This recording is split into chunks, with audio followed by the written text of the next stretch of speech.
named pet. Hello, and welcome to the Saladcast on Easter Sunday, the 20th of April, 2025. I'm your host, Dan Train. Joining me today, Zachary Burgess. Formerly named Podcast. And Robert Kemp. Yeah, it would be like Salad Industries Limited. Salad Collision Limited. The collision of greenery and sauce. I was thinking if I started an actual software company, might as well call it Collision Software. Why not? What's wrong with that? Hell yeah. It's the best. As long as you make games. Yeah, it's got to be games. I mean, it's just software, so it could be anything. But, Well, that's true. And it's not a Robco brand. So No. you're not, It's not a Robco limited brand. to a specific naming scheme. This is true. Is that our earliest brand? I think it predates Happy Salad. Does it not? Robco? No, Robco definitely No, not doesn't predate Robco. Happy Salad.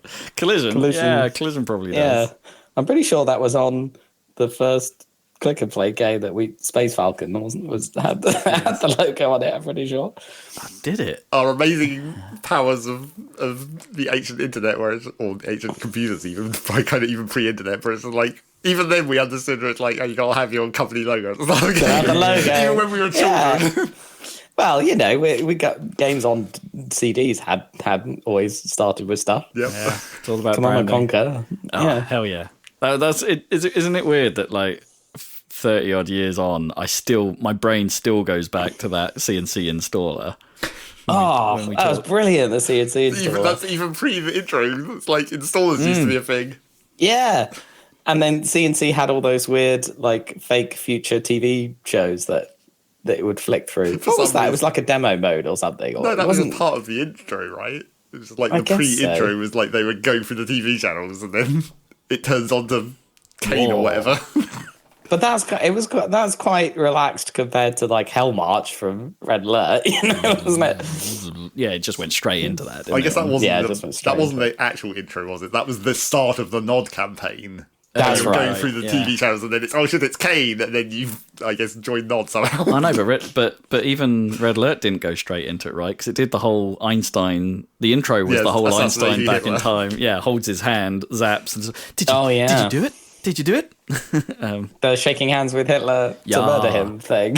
Yeah, ich verstehe. Yeah.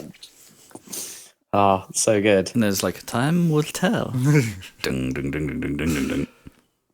Is that the best? What also had good installers? Warcraft 2, obviously. Your sound card. It works Well, perfectly. apart from the fact that the Warcraft 2 installer could F your PC. Yes, as in, Oh, could it? I didn't know that. Yeah, because we did it. yeah, we talked about Oh. it on the podcast. Yeah, it could install itself directly to C. I mean, technically, everything could install itself directly to Yeah, see but it was destructive. So it took everything in its path, and of course, Took out the operating system. yeah, it took everything Okay. else with it. So yeah, the drive was boned. So it's the drive was fine, but like hardware wise, but yeah, the rest of the PC was completely gone. Okay, that's a bad one. That's a bad one. Yeah. Yeah. I do we miss installers? I don't know. It's more like it was bad during the period when they were still necessary, but no one put any effort into them anymore. Like It's a bit like every installer since Command and Conquer. yeah, but now you barely. It's all built into operating systems or consoles now, and it's just like it's ready. Okay, it's actually, downloading, and now it's ready. Well, actually, they're like the biggest problem for me in the sense that like if I'm trying to get retro stuff running, it's often the installer that's one of the major hurdles because it's because it's just incompatible with current Windows, and so getting that to function can sometimes be a real headache. Right. If not insurmountable. Yeah. So yeah, A lost art. installers suck. And again, my mind is just going, hey, remember that Titanfall installer where it spends a friggin' age uncompressing all that audio? That was a specific Titanfall problem. Yeah. Basically, the radio play that was the Titanfall story. Right? Yeah. It's because all of its audio files were uncompressed WAVs, right? Which probably isn't that unusual for games, but but it was zipped on the disc or something, and so I had to unzip them all, which took absolutely forever. But like Titanfall isn't even an unusually large game any longer. Like, if it wasn't for the fact that the unzipping was slow, the actual amount of data isn't that drastic any longer, as much as it was then. I can't remember. Did I have? I can't even remember how I had Titanfall. No, it was Titanfall 2 I had on PC, so it must have been that was the slow process, because I played Titanfall 1 on Xbox. Well, Titanfall 1 had the same problem. I think it was the demo or the beta or whatever, where everyone was like, oh, we got to get in this beta, but it's only going to be for so long, and then you had to spend like an hour having it uncompress all the audio files. Yeah, maybe. I was definitely more Xbox focused with Titanfall 1 than 2. Anyway, yeah, it was a pain. It took forever. I mean, games still take forever because you got to wait for like hundreds of gigs of downloads. That's a different waiting process. Yeah, at least that feels normal. In Titanfall's case, it's like, I have all these files. Why is this? I already have downloaded however many gigs it was. Yeah, well, how is it still taking forever? Yeah, fancy installers. That's from the period of fancy DVD menus. Remember those? God. I mean, they're still a problem. Even in the Blu-ray era, they're still a problem. I would rather they didn't. They're annoying now. Yeah, just don't do them. Don't do them. Yeah, just go straight to the... Okay. They need some way of getting to the special features, I guess, and I guess they want to fancy them up in some way. But like simpler, just keep it simple. I don't need spoilers. Just don't play little clips. That is the one thing. Don't play clips from the film in the menu. That's the rule. You can have them be fancy, just don't spoil the whole movie. I mean, how difficult is it to just have an actual normal length bit of music, ambient music, rather than like a 30-second clip? Like, you don't need a full 30-second video, so you just have a nice long audio file, that plays in the background as like a bedding to the menu, and it's like that'll be fine. I mean, it's probably because most of those are just trailers, right? It's just they've reused the trailer cuts that they've just dumped into them. I don't know that they are. Background. I think a lot of them are actually like specifically made cuts. Well, it might be a specifically made cut, but it will be made in the same process as making a trailer at some point. Yeah. Where it's like, we'll just strip this down a bit more, cut off the start and end bits where it says the name of the film or whatever. I mean, you might be right. They might be like proto trailers, right? Where they would like, like the edit was. It's not the one they used for the trailer in the end. Yeah, maybe something like that. Because they have to be like music only sequences, right? They don't normally have. I mean, some of them do. So those are the worst, right? Where they do have a bit of voiceover clip. Yeah.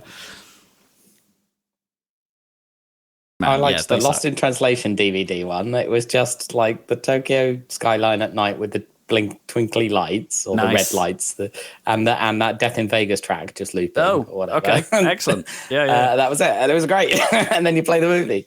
Just set nice. I mean, that's how it should be done. Something that sets the tone but isn't overwhelming. I know Universal tried to have their like themed menus, right, where it's like that where every Universal Blu-ray has like the same layout, which is still atrocious. Like, basically all of the Fast and Furious movies we've been watching, they will have that same Universal Blu-ray menu system. And it sucks in each one of them, but like... Universally lame. Yeah. Oh, damn. I've got a colleague at work that used to work on DVD menus. That's what he did back in the day. I mean, someone's got to do it, I guess. Yeah, someone's got to do it. I hold him entirely responsible. Yeah, John. That's nicely... He's actually, I won't say his name, but there's actually two people at my company with the exact same name, including the surname. Right? Oh, really? So we refer to him as 2.0. Nice. I heard a good bit of linguistic fun for you. Oh, good. Everyone's favourite podcast. I think someone's been listening to us over at Rock Paper Shotgun. Yeah. Right. They did an article about Outer Worlds 2. Okay. Oh, yeah. This is a podcast about video games. Yep. Yeah. That is about they're basically like their reaction to a recent trailer they put out for it, or a sort of 11 minutes of gameplay. I think they put out, and they said it was whelming. And I'm like, hell yeah, that's what we do. Like, yeah. quite like, I don't know why, but recently when I've just been watching YouTube videos, I keep noticing when people say poignant. I'm like, that's our joke, but now I'm noticing it in other people's. Oh, I guess our poignancy's just gone up. People are whelmed with this content. I mean, it's thoroughly whelming. Yep. I mean, you might have noticed that I did that in the description of the No Man's Sky video that I filmed last week. You did indeed. Not with that word specifically, with a different word. Yeah, that was I really enjoyed that one. Zach. I like what I see. Yeah, he likes what he sees. Anyway, I thought you'd enjoy that. So what's been going on non-video games? Well, I can talk about everyone's second favourite podcast section. Zach picks pictures about YouTube. Oh, YouTube! Oh, I had some the only social network that really ended up mattering, I guess. Turns out. Well, the first thing is that like they fucking changed the homepage to have 4 videos per line. Oh my god! Yeah, it was 5 last week, and they've cut it down to 4 now. Yeah, the resizing that's going on YouTube is nuts. Like everything is massive. And not everything is massive. That's the problem. It's like only the video thumbnails are massive. The text is the exact same size. Yeah. So it's not like it's. I was like, this isn't a mobile interface, is it? But it's not because it's like the text is still normal size text. I don't know. It's like properly, and it's not even. I think if you even put a smaller window on it, it just shows. It doesn't resize the content. It just shows you even less. Yeah. And the shorts have become like the extra tall. Yeah, they're like they're 2/3 of your screen height now. They're enormous. Yeah, it is weird how the shorts, like, they are physically larger, right? It's really even though they're sideways. I mean, I just instantly hide that menu every time it comes up. I've started doing which, that. Unfortunately, you can't permanently hide because it resets every 30 days. You can say, like, fuck you, YouTube. Oh, is that what the rule is? Because the button says show it less. Yes, it doesn't mean that. It means it resets in 30 days. Ugh.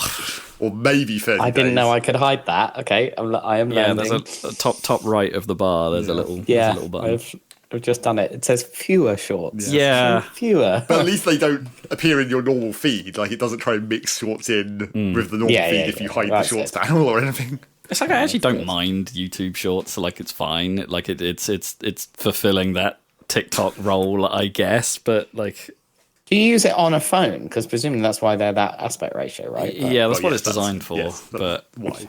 I don't. Yeah. Generally not. I just end up listening to like Vengeance new like random drum and bass drop that he's done. Like they come up in shorts, and I'm just like, oh yeah, I'm gonna listen to that. So this one time I randomly was like, I'm going to click on the feedback button and tell YouTube how shit this is. Oh. Not that matters in any way, I'm sure, but yeah. Oh, for the 4 across. Yeah, for the 4 across thing. Okay. If we just. Okay, this is the point where it's like, are we transitioning to grumpy old man status? I think that's been going on for the last like 5 or 6 years at this point. It's super grumpy. But yeah, I just put it in the feedback box. It's like, I'm not on a fucking mobile phone. I can actually see. I'm not blind yet. This is a 1440p screen. I can actually see things. You know, don't need 4 per line. Yeah, maybe. I mean, technically, I guess for accessibility, they should assume you're at least partially sighted. That's also but you should have the option to say, no, I quite like how big it was before. Yes, that's exactly what I said at the end. I was like, as usual, we're getting a random changed forced on us when it should be a user configurable option. Like, default it to 4 if you think that's better for, general users or accessibility or whatever. But why can't we just set this to whatever number we want? That's the thing. No one's going to see it to complain and give feedback about it unless they force it upon people. Well, sure, but they're not going to allow you to change it. It's like that thing that like some YouTube channels have where they can A/B test their thumbnail. Well, yeah, right? I see that all the time. Yeah, you're like it's weird, isn't it? When you get when you see the same video come up and you're like, I'm pretty sure it didn't look like that before. Like I've seen one where it was like there's a musician channel, somewhat big, Andrew Huang, and he did one recently where he's like this show has to end or something. That's him and a friend of his, and it says, and on one label it said still friends, and then the second version I saw was the exact same screenshot, but the tag had changed to it's over, and it's like, okay, which are they trying to say? Which is the more clickbaity one or the probably more real one? Like which one works best? That is why that's there. Ugh, I hate that. I mean, it's kind of funny, but also kind of annoying. Especially if you're especially if you've seen something in the past and it's like, oh yeah, I want to watch that bit, and then like the thumbnail is different, so you don't recognise it. Yeah. Oh yeah, the thumbnail keeps changing because they're A/B testing it or whatever. Have we tried that? Do we have that ability to like A/B test the thumbnails? Maybe that's an advanced feature. I haven't seen it in our thing. I assume it must be a size. Turtle size. Yeah, we might be too small. Because they probably don't want you to expend all those extra megabytes having two different thumbnails. Yeah, maybe. When we're putting up hour-long videos of fucking Star Fox Adventures. Yeah. Comedy gold. I mean, I'm someone who uses old Reddit, and the moment they remove the option for old Reddit, I don't know. I mean, they basically can't ever remove it. I don't think. But yeah, it looks hilariously old. But I cannot even. Every time I accidentally see new Reddit, I'm like, ugh, I immediately like dive into the settings and change back to old Reddit. I don't mind new Reddit. New Reddit's fine. I've been on Reddit for 20 years. Wow. I like it. I like it how it is. Well, to some extent. And then the other stupid thing that's been happening on YouTube, which is not really a thing to bitch about as much as it is a very weird choice related to video games, is that like I keep seeing adverts for South of Midnight, but they aren't videos. It's just a static like title card, and it plays some like talking over it for 20 seconds. That's really weird. And I'm just like, this is not an advert. Why is this? And I'm seeing it all the time. So it's obviously they've paid for like it to be in a lot of slots or whatever. Yeah. But it's not a video, so it doesn't tell you anything about the game. It sounds like they paid for a lot of slots and then uploaded the wrong damn file or something. Like it seems really odd. Not making, I wouldn't have said that advert makes much of an impression. No. There's nothing there to be impressed by. Especially if you skip in the first 5 seconds where you only hear one like tiny bit of voice. Not that there are like actual adverts that also have a static screen for the first 5 seconds for some reason. Well, but because you'll be forced to look at it before the skip button unlocks. Yeah, but that's what I mean. Surely you'd want to put some actual video in that first 5 seconds where you're forced to look at it before the skip button. It depends. They want you to like text is still the quickest way to get the info across. Sure, I guess. Pre-order now is what they want to say. Sure. I can't. Yeah, it's a solution to a problem YouTube created. I get it. It's I can see why they do that. But yes, that advert in particular seems real dumb. Yeah, that is nuts. That can't be right. Especially because kind of part of that game's importance is the visuals. Is the look. Yeah, the stop motion animation, right? That's the hook. And the fact that it's like Southern state America, right? Sure. that's. I mean, you can tell that from the voices at least. Yeah, I guess that's true. There's a old news, I guess, but something we didn't talk about that happened like a couple of months ago on YouTube. Well, I guess it wasn't just YouTube; it was probably all over the place. But Activision were apparently putting out AI-generated adverts for games that don't yet exist. So they were they're coming up with try and test the waters. Yeah, they were putting adverts out for like Spyro and Crash Bandicoot games that aren't being developed. Yeah, and apparently if you clicked through, you would get presented with a survey that came clean and basically like, this game doesn't exist yet, but we want to know why you clicked it. And it's like, I don't know how I feel about that because shit is quite common in general marketing world, but yeah, I can't imagine video gamers liking that. Yeah, well, it's like one part genius, one part false advertising. Yeah, false advertising. Exactly that. Yeah. Yeah. I haven't been advertised any more guns or anything recently, so that's at least solved. I don't. What was that all about? They must have profiled you in some way. Yeah, are you like the? Oh, he's the sort that would join the NRA. Right, clearly. Although on the negative side, I've got a fresh new set of shitty mobile games that are the exact same as the previous ones, except with different graphics. Yeah, it's moved on from. Name them. I don't even know. Yeah, I mean, I could name one of them, but yeah, Run Goddess has taken over my feeds. Like it's supposedly another one of those games where you're exact same shooting into the screen. Is it wrong that there's a bit in my head that's like if that was what the game actually was, it would be fine. And that 100% of the time, that it's like that would probably be kind of fun actually in short bursts. But that's not why it's that. But not one of those is that. Not even the one that has adverts that say this is 100% like the adverts. Like it's not a fake game. It's like no, it's an incredibly tiny part of your shitty ass game.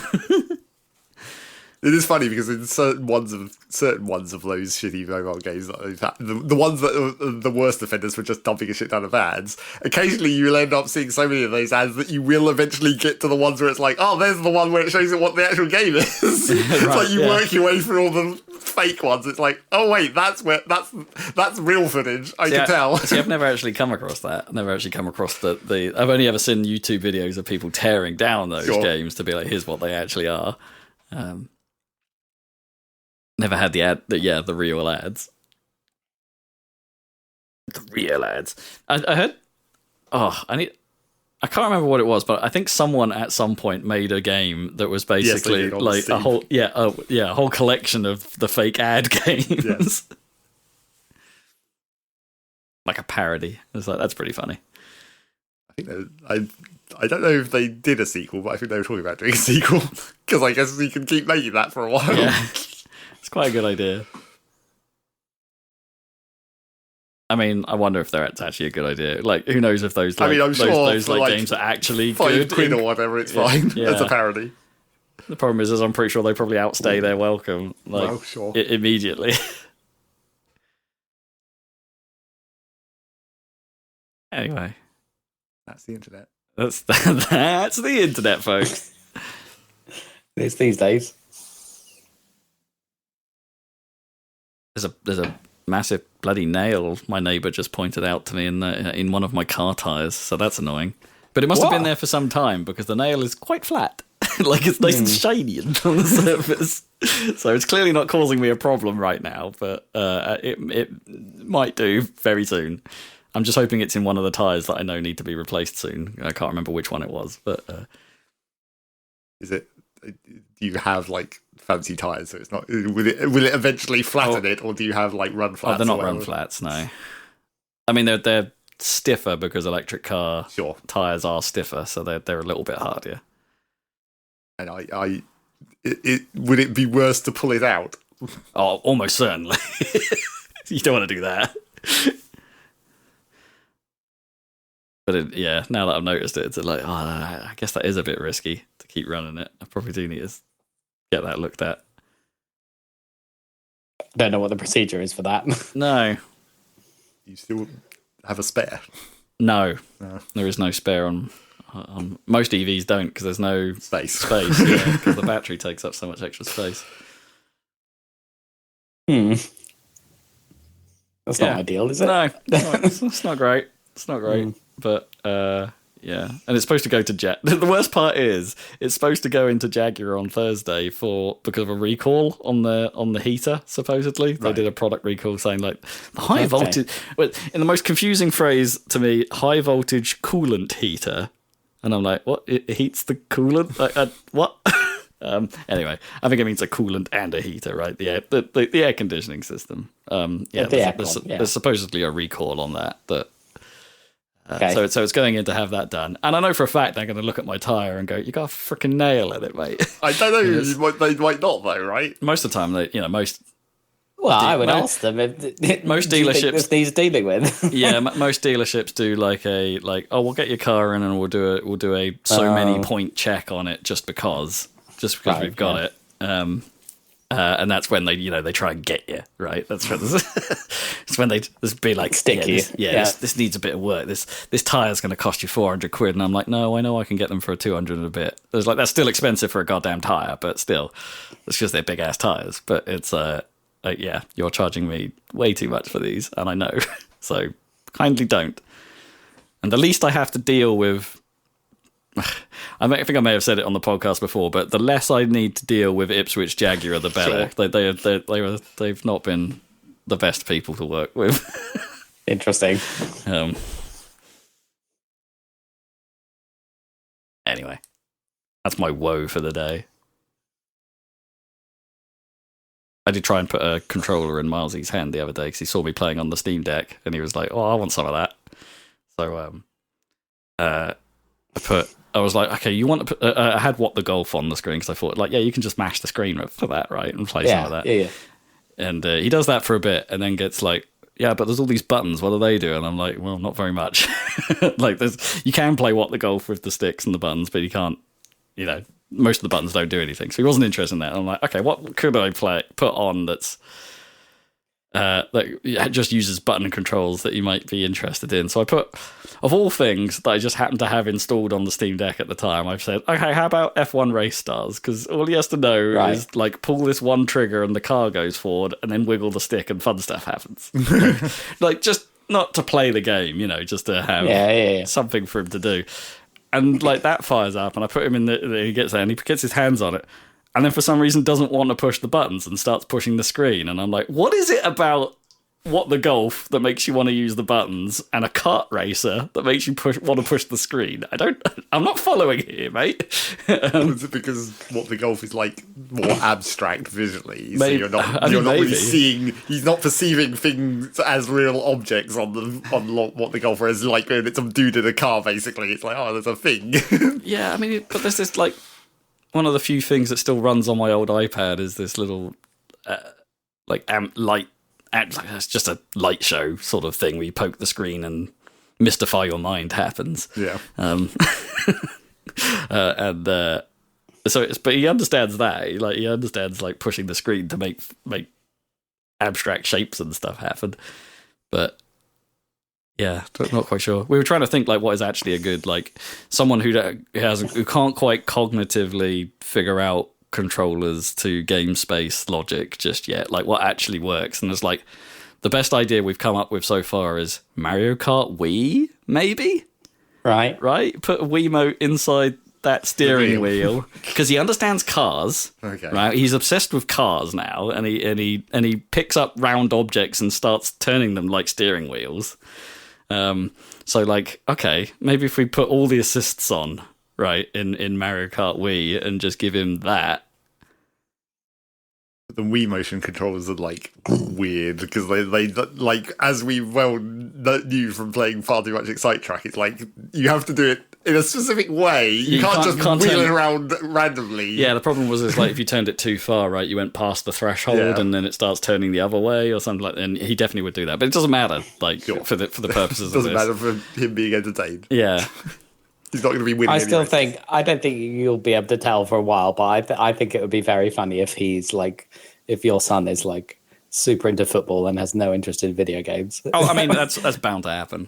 I'm slightly resigned to that. It would be very funny. Noam's not yet. She'll be. It's just like I think that would destroy her world if he was into football. Do you think? Rugby would be fine. Just not football. Just don't be one of them. Don't be one of the majority, son. I think is what she's saying. Can you even get into rugby as a child? You have to get sent to a fancy school if you want to get into rugby. That's kind of the problem. Because you don't just get given like a rugby ball as a baby or whatever. You get given a football because it's round, so it actually rolls. Like a rugby ball doesn't give you the same experience for child play. But it depends what he's exposed to in terms of like us watching it, right? Because sure, it's only because of Ipswich in the Premier League that we're watching as much football as we are. Right? But I don't think watching sports on TV tells you anything about like the actual, especially as a child, like what are you even seeing? Like people running around. Yeah, exactly. Like that doesn't actually explain anything about the sport in any way. I mean, you watch cricket and have the same experience. He likes gladiators because of all the posing, and he does understand the idea of ready go, meaning start running now. Right. Good. So he's getting concepts, just not full-on game mechanics. Obviously, now he's going to become an athlete, I guess. He knows how to start a race. Yeah, I mean that'd be pretty cool. Got to start somewhere. I mean, it's in his name, right? Yes, I guess he'll be beating me before he's 12. he'll be a better runner than me by then. I guarantee it. Probably. As you get older, yes. Oh yeah, that's true. Yeah, I'll be more decrepit by that point, I guess. That's kind of funny.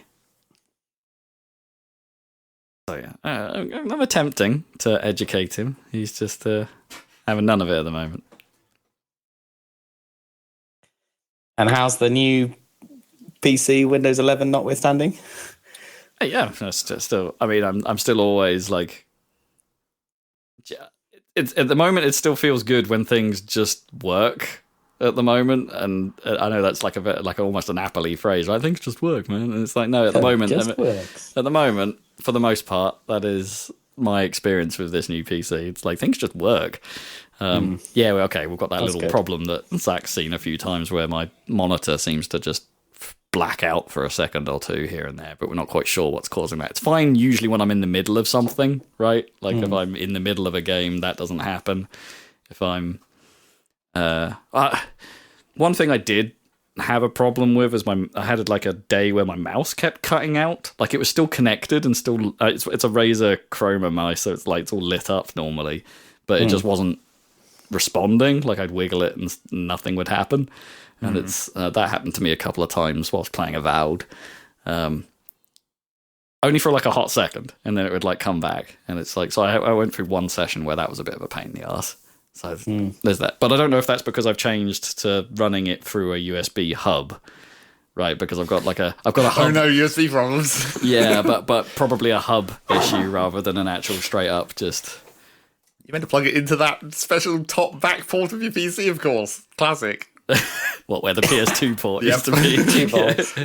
Yeah, but I like having, because I use the same, I like the idea of having the same keyboard and mouse. Like they're technically connected to two PCs in this room, right? My work PC and my new PC, and I can push a button on my desk to swap between them with this hub, which, yeah, in theory is nice, but... So it's but it didn't really work with my last PC. The mouse didn't work at all through that setup. Keyboard's been fine, just not the... Yeah, what was that? Did you hear Something that? dinged. Something dinged. That was USB. Yeah, something dinged. The sound of bong. Did I jiggle your headset? It's not the same bong that the Quest makes. Yeah, I don't know what that was. Never mind. Something mysterious. Oh, it's an Alexa notification. That made a different noise than usual. Yeah. Okay. Bings and bongs. But yeah, no, it's nice. I can run my most stressful music projects through it and not run into problems, which was, the main impetus for me buying this thing. It's like I can definitely power my way through those now, which is nice. And video encoding time is dramatically lower in DaVinci Resolve than what it used to be. I think Zach talked about it before. We're getting similar performance ranges for that, but it's so much better than what I was dealing with before, so that's nice. It's generally nice. As predicted, the music environment instrument VST situation is gnarly and knotty as hell, so getting old projects to load has been a challenge. So I spent all day on it yesterday pretty much, and I've got like halfway through my project list now. It was like acceptably working. But there's definitely some stuff I haven't dealt with, and there might be some stuff that's insurmountable. And I just discovered that one of the bits of software that licenses VSTs that I have on my system, like you can't deactivate my old PC unless I turn on my old... Well, there is a way to do it, but it's a bit destructive. It's like, this is a permanent and irreversible change. You will not be able to license stuff on this machine again if you use this option. And it's like, well, I just want to deactivate the licenses from my old machine. Like, I don't want to... I might have to fire it up if there's something I can't surmount. So I don't want to do that option, which means I'm probably going to have to plug this thing back in to properly deactivate those licenses. I actually did turn on my old PC for the first time in like a year last week. Got some more old files off it because I was like, I've been putting this off for far too long. But where do you keep it? It's just on the ground next to me. It's like it's just taking up even more room in my room. Okay.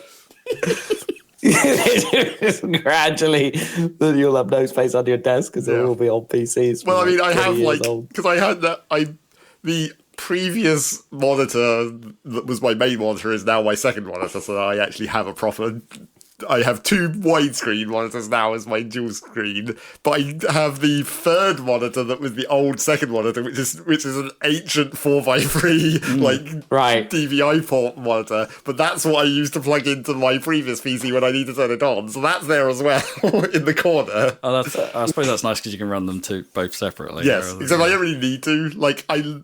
When I'm getting files off that PC, because I actually, got that all working, I literally only have to turn it on and log in, and then I can pretty much just turn everything apart. It doesn't need a keyboard, it doesn't need a screen even. You just network because it's just networked. Yeah. And I just pull the files off it. It's just that I need to be able to see enough to type in the password. Yeah. With the on-screen keyboard, because I can plug a keyboard into it. And I use my janky old mouse that has a busted cable, so that barely works. But yeah, I turned it on and got some more files off. For maybe the last time, except probably not. Could be. Well, the thing is, the thing is, at some point, the only reason I'm keeping this machine now is in case because I have to run something up. Yeah. Right. There's the reason why I haven't dismantled it or put it somewhere just yet. Because otherwise, I would just for that scenario, I would just rip the drives out of the thing, put them in a caddy or something, or actually just mount them inside my PC, and then there you go. But when I'm looking at the old stuff the stuff on my previous PC, because my previous PC is also super old as well, because it hung around for 15 years or whatever, and it's there's some shit in here that's basically lost media at this point. I've got Flash Player on that thing, and it can run Flash files. And it's you can't do that any longer. Well, you can, but not directly. Yeah. Didn't someone? Isn't there a Flash emulator? Yeah, there's now? an HTML kind of. Yeah, the one that Homestar Runner uses. Speaking of which, there was a new Homestar Runner cartoon this week. Let's go back to the website. And there was a new Ask a Ninja. There's multiple what? new. Yep. Oh my god. Yep. Ask a Ninja. Wow, I haven't heard that in a while. I should check that out. I used to love Ask a Ninja. Yeah, top shelf killing.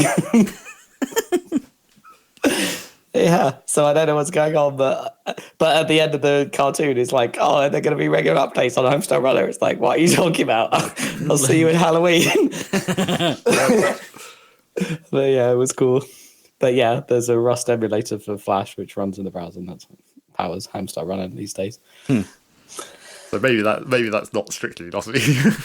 But I do still have literal Flash files on that computer that I thought about pulling off it, and I was they're not that big, I guess. But I was already in the midst of doing so many other file transfers. Was that just archives and stuff you liked, or was it was stuff you made? This was the archival age of my PC, I guess. Just download random shit off the internet. Maybe because when you could pull it off Albino Black Sheep and things. Well, sure. Yeah. And back in those days, Eskimo Bob or whatever it is. Oh my god! Where would you watch Eskimo Bob? That's for sure. Yeah, where would you watch that now? That's got to be on YouTube, right? Probably, yeah. But the thing about Flash files specifically is that in certain cases there are some of the Flash files that I have saved. There's actual secrets that you can only see if you're running them in the player. Yeah, no, not clickables. Yeah. There's ones where if you resize the window, you can see stuff that's normally out of bounds. Oh wow! Right. Yeah. There's one that's a music video or whatever where if you drag it down it has the lyrics, but it also has behind the scenes and it tells you about how they made the video part. It's that's kind of cool, but that's neat. I don't think you can even do that in the web version of Flash back in the day. That was why you actually had to download you had to those. download the file and open it in the Adobe. Well, unless you could, you could probably change the embedding, and maybe there were some HTML tags to force that behavior. But and there was other tricks as well. There's another. I don't think this one was necessarily one you had to download the file for, but there's a Flash video that I had where if you use the right click menu and paused it and then turned off loop and then press rewind, there was a hidden extra scene because it rewinds past the start of where it normally starts. Oh, that's fun. They put a scene at the pre-start. Yeah. That's kind of cool.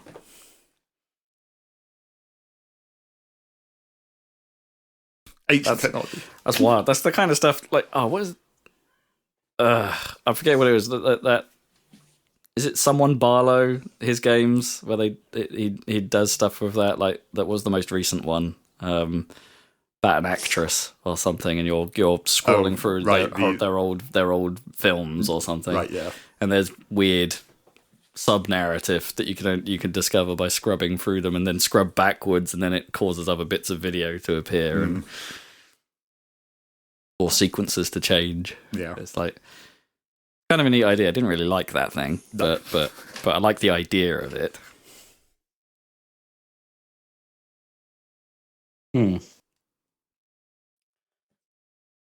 Well, I got my new MacBook. So I was setting that up. It does take like a day. Oh my god! I'm sure some people get it down to it, but I don't. I don't get them often enough to streamline the process. Obviously. Yeah, I know what you mean. So, like it's, I don't know. Are you a bit like me, where you pull across the stuff that you know you're going to need immediately, and then like just wait for something to come up? And be kind of. But I do have to give the old one back within a reasonable time. But luckily, the person that I need to give it to is on holiday, so I've got a little bit of grace period. Where is it becoming a hand-me-down machine? Yeah, it probably will. There's nothing really that wrong with it. I still have this weird. You're just flush with problem. Budget that you're going with. Yeah. Well, I mean, that's the thing is like the main reason I got the new one was to power a bigger monitor, but the monitor has not arrived or shipped. I ordered it on the 5th. Where are we? 20th. So I don't actually know how long until it will be in stock to be shipped. I ordered it from Scan or whatever. They're quite good usually. Oh yeah, Scan in the past. Yeah. So, but it doesn't say. I don't know where I can get like an estimate of like when it will actually be delivered. Yeah, Scan are okay. They are, in my experience, they have been slightly more reliable than eBuyer, but eBuyer has better pricing generally. Right. Yeah. But I just, I don't know. I haven't plugged it into my old hub, and therefore this audio interface I'm using right now, etc., and monitor, etc. So I would quite like to be able to use it. Sorry? So hopefully it will work and it won't like completely have a fit when you try and plug the stuff in. Yeah. It will work, but I'd rather only plug it into the new stuff and not accidentally be installing drivers for stuff that I'm only going to use for a week. You know, don't taint it. Yeah, I don't want to taint it. Basically, I don't know what's causing this problem with the colors or the contrast on my current one, so I definitely don't want to accidentally taint the new one somehow. Like an incorrect HDR setting? I really don't know what it is.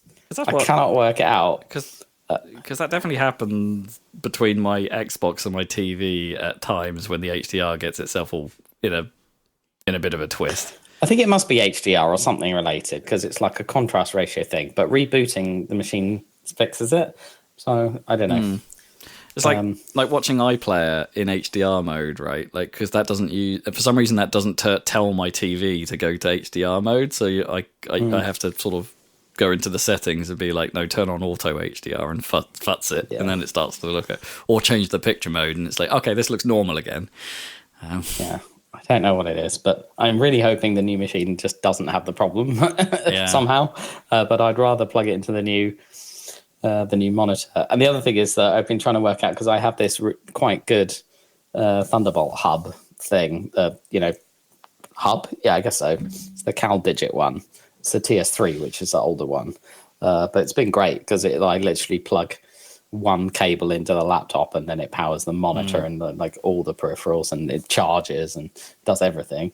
That's really good. It's a weird thing because like I was sort of thinking about like this one cable thing after you talked about it like I think off air like a couple of weeks ago or something, and I'm like, if I ever came to upgrading my TV, one of the really nice things about that Samsung TV is the TV part of it, the panel only has one cable coming from it, run really thin, tiny little cable, and that goes to like a breakout box where you plug everything else in. And I'm like, I want a screen. I want my next screen. I want that again in my screen because that's really so it does power as well as everything else. It's super convenient and really nice. Yeah, that's cool. And it's and helpful for hiding stuff away, right? Because you don't have to have really good if you're going to mount it on the wall. And, exactly. And it's like, I don't know that many screens do that, if any. But I'm going to be going the other way because, so I have this Cal Digit TS3, and I was like, I'll have to get because the new monitor will be Thunderbolt 4, and the computer I think is Thunderbolt 5, which is ridiculous. And And they have, and I was like, are they going to announce?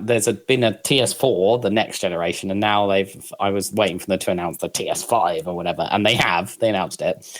But I'm trying to work out, I think there's enough like hub basically built into this new monitor that I actually might not need it, because it might have enough IO just on the monitor itself, which basically is a Thunderbolt hub. I may not need to buy, because it's very expensive. Sure. For the hub. Well, yeah. Presumably I handle that bandwidth, like. Yeah, and they're only getting worse. Because even USB 4 cables, right? Just extender cables are just the cables. Surprisingly pricey. Like they're not mega bucks, but they're still pricier than you would expect for just a USB cable ultimately.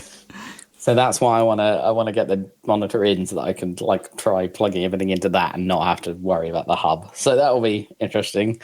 Vaguely, if it turns up. But the computer, I mean, it's a nice color. It's black, which is new, I guess, for Macs. It's space black or something. So it's quite nice. But otherwise, I have yet to test its power. But hopefully it'll be good.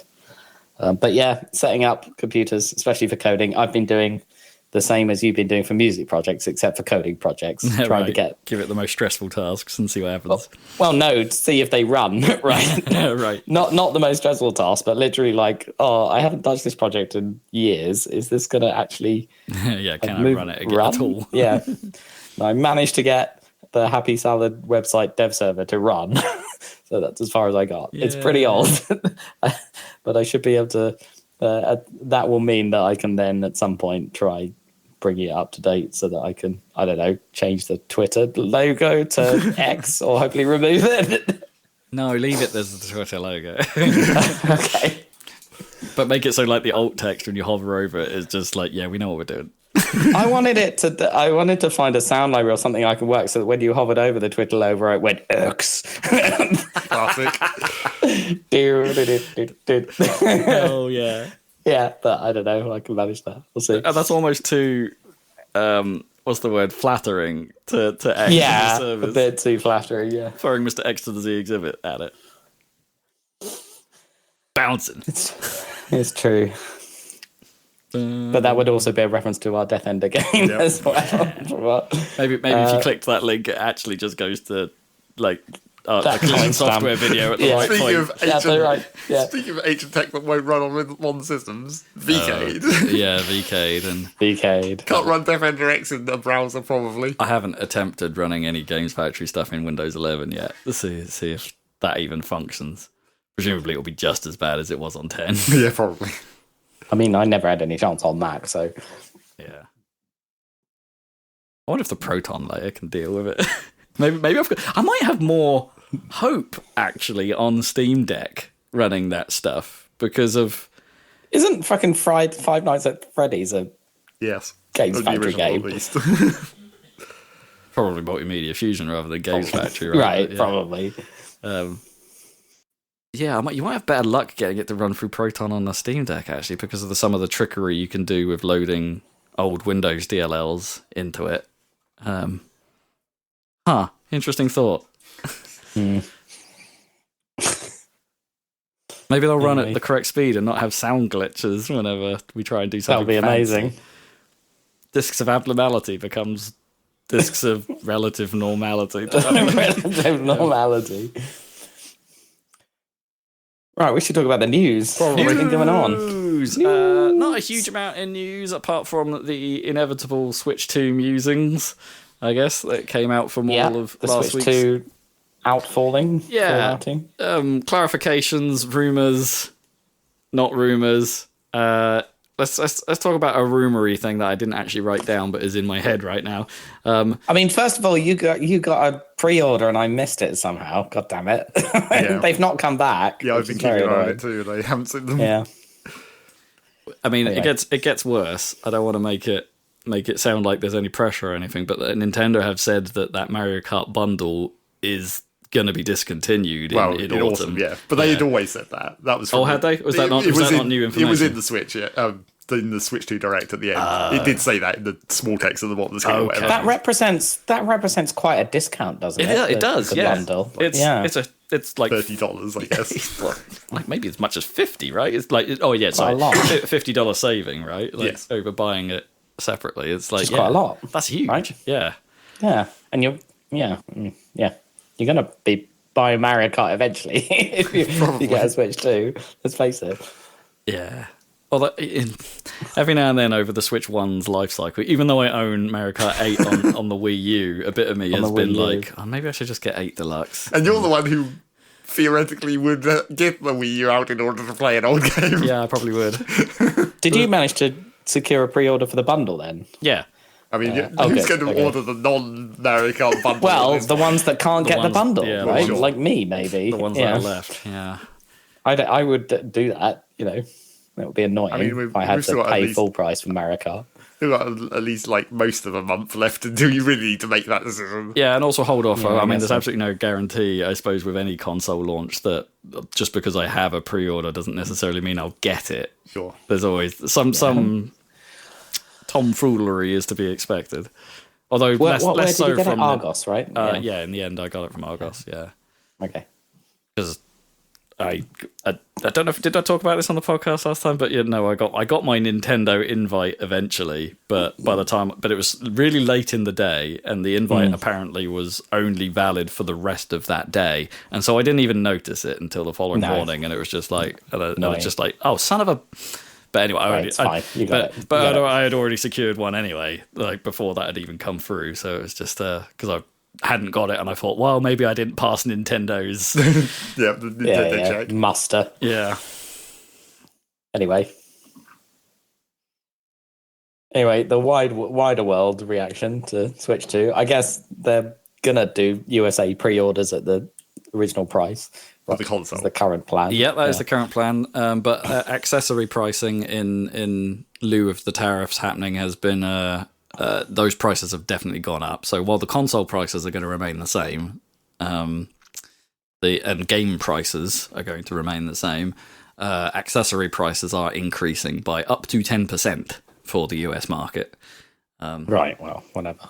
Yeah. So that means things like the camera are going to cost you $10 more. A set of Joy-Cons is going to cost you $5 more. I'm quite pleased to learn that I can use my existing Pro controller with the Switch 2. I'm very happy about that, because there's absolutely nothing wrong with my existing Pro controller, and I don't think I'm really going to miss that C button. No. Talking on the controller front, Nintendo have come out. There was a little bit of interview that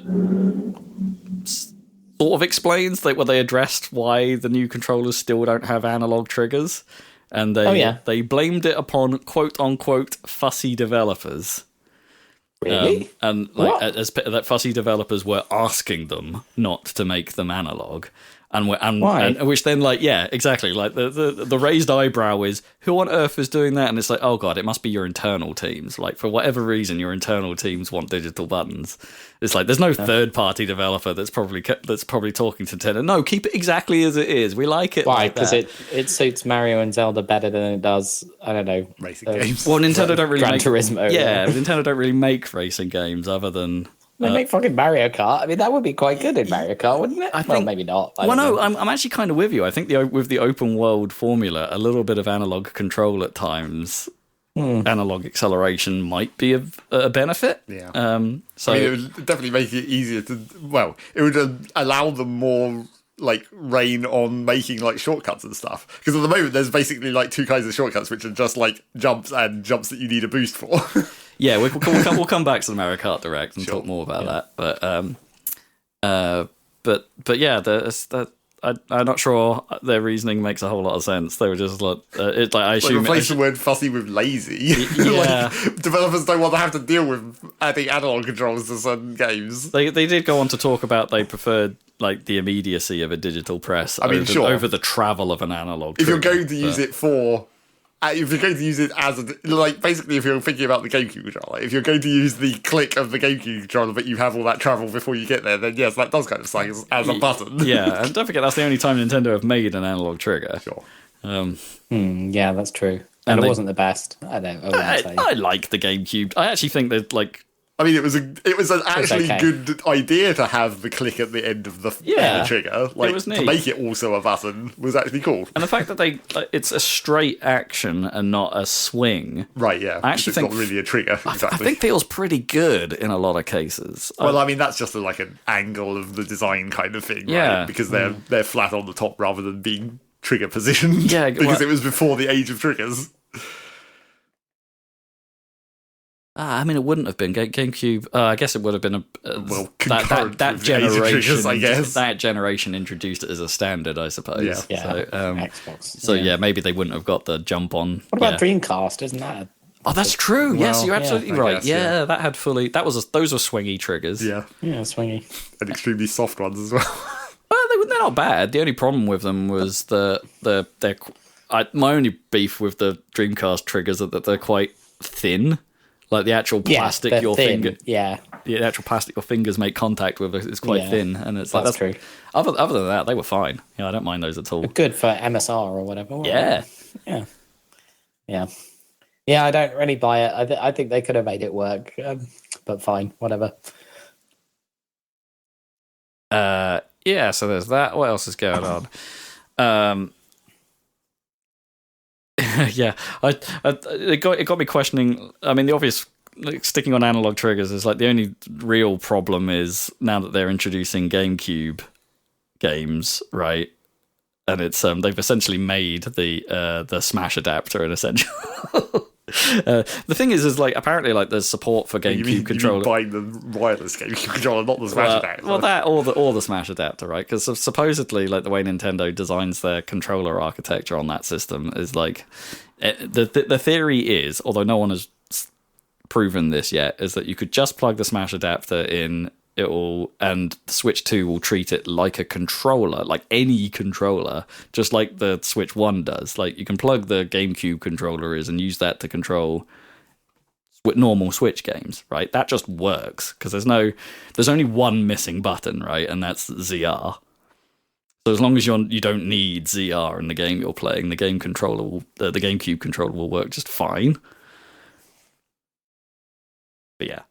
It's a bit of a weird place for people like with the Plus expansion pack because it's like, how is that even going to work? Like, I'm thinking about games like F-Zero GX where there is analogness to the left and right drifting in that game. Not a huge amount, admittedly, but I think there is a little bit. I might be wrong on that, but yeah. So there's that. What else is going on? So Switch 2's cloud save support has been we now know it's going to be pretty spotty report. And I'm not entirely sure that's a particular change from Switch 1. Switch 1's cloud save support is a little bit all over the place. Like some games support like a default, basically. No, some games support it, some games don't. Not all first-party games support it, which is the absolute killer for it. So that apparently isn't getting any better with Switch 2. They've already told us that both of the Zelda games on Switch 2 aren't going to support cloud saves. Mario Party doesn't support cloud saves, but also DK Bonanza won't support cloud saves. And it's just like, what are you doing over there? Like, that's such a...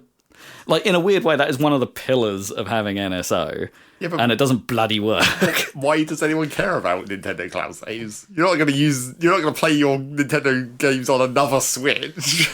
Well, I don't know. There was the... I think it's for... you know what? I don't know. But I haven't got a good answer. But like the problem is, it's just one of those things that everybody else does, and everybody else has got a solution for. Like, why don't you have a working solution for this? It's only a problem if you lose your Switch and then you're basically boned. You're utterly boned. But then you're boned in several other ways. Like transferring your login details from one Switch to another has always been a pain in the ass. Regardless of whether you still own the other Switch. Yeah, it's a problem, and they are not addressing it here. Other spotty things, eagle-eyed people watching the Nintendo Switch 2's spec sheet have noticed that VRR support has quietly disappeared from the section describing the dock. So we know that the screen built into the Switch 2 itself is 128Hz VRR capable, but now we're not so sure that the dock is VRR capable. That's kind of doesn't surprise me. No, okay. I mean, and VRR support, in fairness, on TVs has been, at least in my experience with my TV, dodgy at best. Yeah. The Steam Decks and the Steam Deck docks VRR support just doesn't work for me at all, which is a shame, because that was one of the main reasons I bought the official Steam Deck dock. But I think, I don't know, the Switch 2 is expensive, right? But like, it's not as expensive as a PlayStation or anything, but I was just worried that it wouldn't quite get to like 4K 60, and it has. So anything else would be icing, like for me, and I don't think they're gonna, that's a more premium feature, like but then VRR on the kinda, but it's also like an essential feature for, or it's becoming I feel like it should be an essential feature for hardware that is underpowered compared to the competition. Yeah, it makes sense. And I don't mean underpowered in a negative way particularly, but it's a thing that like that the handheld PC market has been learning. I mean, it makes sense. I mean, people were surprised that the screen, the built-in screen, had VRR. Pleasantly surprised, right? I mean, that's the real bonus. I mean, that's pretty great, but yeah, if you've got hardware level VRR going on in the system, like, why not add it to the output? It must be to do with it's the standards and the components or whatever. Yeah, but it's not like HDMI 2.1 doesn't support FreeSync. So it is a bit odd. So it might be a thing. Maybe it might that. not. Maybe it is that. We if it's not, it wouldn't surprise me. Yeah, to be honest. Yeah. I mean, I'm kind of with you. But they probably shouldn't have mentioned it in the first place if it wasn't going to make the spec sheet. Like, what's changed in the last? Oh no, it would have been a mistake if it was. Yeah. Yeah. If it's not there and people thought it was, it must have been a mistake. Yeah. Yep. Finally, we talked about pre-orders and prices. That's all I've got on the sort of like negative news. I mean, there was a they did come out to defend their pricing strategy a little bit, saying that basically. They think that Nintendo, that they don't want to ever besmirch the perceived value of Nintendo products. So by the price going up, they're trying to say these are better, not these are not good value for money, or these are bigger games or anything like that. No, we're just saying we're better than everyone else. So this was backed up a little bit by some reports from ex-Nintendo employees who were saying, "It's like, yeah, that is how that is. This message is basically beaten into you. This is how we think of our products." I was wondering, like, I thought this about the original Switch, so now's a good time to reflect, like 8 years later. But like, I got a Game Boy Advance and my brother got a Game Boy Advance on like the same day. And right, yeah. I think me and my brother you had a Game Boy Advance. Yeah, and your brother had a Game Boy Advance. But today, did that happen with Switches? No. You got like 3 kids and they all have a Switch each? I mean, I think some families maybe the light like one that, or the the Switch Lights would be a more appealing. But I don't know. Those Switches feel like a much more breakable machine. Right, but there is no Game Boy. Or DS or whatever. No. You know what I mean? So maybe that's just gone, and therefore, because that would be a barrier, right? If it's $450, okay, but like times 3 for 3 kids would be insane. Yeah, I'm with you. It doesn't really feel like there's a kid level machine anymore. No, right? But it is. It's Mario Kart. It's Donkey Kong. Like it's got that content on it. I just don't think that hardware is that great. Right? It's not that. It's for all us robust kids that had Game Boys and are now can afford to buy Switch 2s. 100%. Yeah. And maybe that's the more lucrative market, and that's the like. Maybe. I think that we're in the zone now where like. You know the sort of slightly derogatory way people talk about Disney adults, right? Like the Nintendo adult is definitely a thing, right? So it's but you say that like the market is more valuable or whatever, but like now there is just a giant gap market where you're not selling a Game Boy equivalent to any. Like, no one's doing it. So I mean, isn't there just a huge hole there that someone? Presumably, are they just playing Minecraft on their iPad? Yes, or, I mean, is that what the kids mobile do? Minecraft or whatever. Yeah, hand-me-down phones seems to be their market now.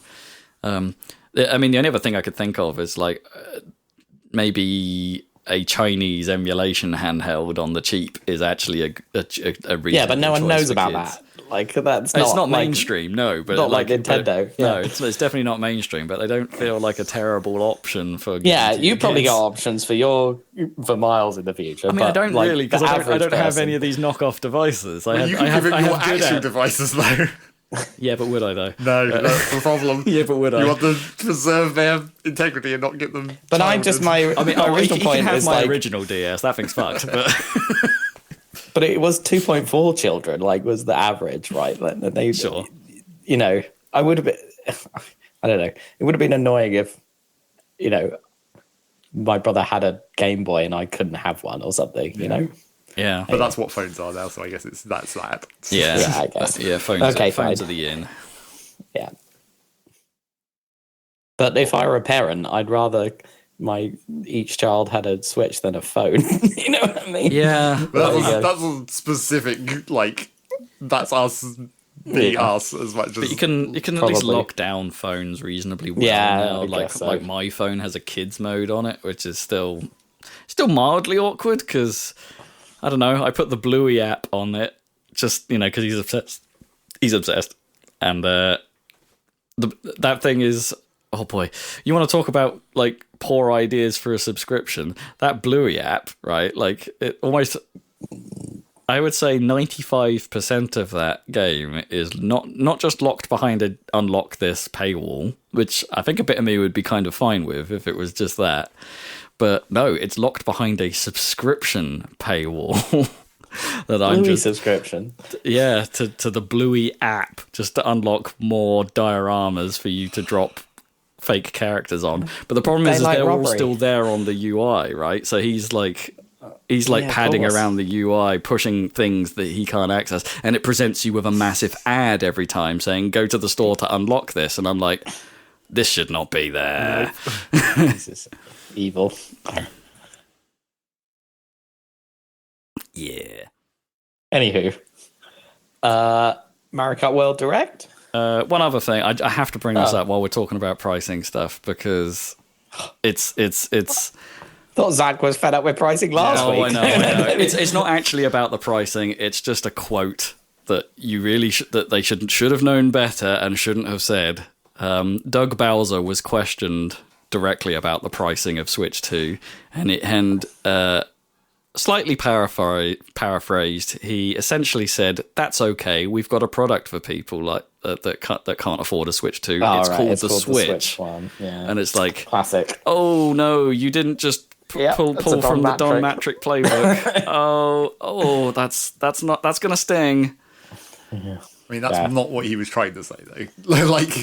Well, it's the exact same quote, but that's not what he actually meant. What he actually meant is we've got a system that's still fine and it's 8 years old and it's got a shit ton of games you can play on. Yeah. He wasn't saying... And it is cheaper than Switch 2. Like, in that respect, he's not wrong. The same argument could be applied to what Don Matrick said about the 360. Well, not exactly, though, because the thing... That was about offline. Yeah, that was about always online. When Xbone was supposedly going to be an always online console. It wasn't just that it was more expensive, it was that you couldn't play it if you didn't have an internet connection, which technically is a more expense, I suppose, but... Yeah. Which they then quickly backtracked on after he said that. Anyway, that was in the context of... That may be his name, but he's no Reggie. No. Oh man, did you see the Reggie's beef with Welcome Tour? Well, his theoretical beef, because he's still not really saying anything. He won't say it directly, no, because he's too professional. But when he basically put out a series of tweets talking about how he fought to get Wii Sports as a pack in, Which was a genius move. Genius move, yeah. And the fact that they... what I didn't realise is that he only achieved that in the US and EU markets, or, the Americas, like Japan and Asia, they held strong as not letting it be a pack-in. And Reggie's basically saying, look what a success that was. And of course, like, he's saying that at just the right time, I think, was everyone's questioning why Welcome Tour isn't a pack-in. And Welcome Tour is not going to be Wii Sports, right? Is it? No, it's not going to be a system seller, but it's just not like... even really a game, barely. So everyone, I think it's clear to see he's slightly throwing shade at Nintendo, being like, "What? This has worked for us before. What are you doing?" And clearly he did. Like, I guess he was still about when Nintendo World was a thing for Wii U, right? Because that wasn't a pack-in either, and it's like, so he clearly lost that battle. But then go back to the previous quotes of like, that's Nintendo trying to value their games. Yeah, there's like, they have value. It's like we can't say anything's a pack-in or a freebie. It's just not how we work. Because everything has value. We're so valuable. Come to our theme park. But it's not like they don't do pack-ins like Mario Kart, obviously. But like, that's a bundle. You're still paying for it. Yeah, but you're still paying for it. But would you have said the same thing about Wii Sports if they had randomly done a bundle then where it was like, this version of the Wii with Wii Sports is $10 more expensive? I mean, if it was only $10. But then if you bought the game separately, it was, whatever, 30. I don't know. Welcome the thing is, I don't think you could buy Wii Sports separately, right? There was no need to because of... No, because it always came because every Wii had it. Well, presumably in Japan, though. Well, yeah, true. Yeah. It had to have been sold at a price. And I might be wrong, because people could break the discs, right? So they probably might have had a replacement program or something.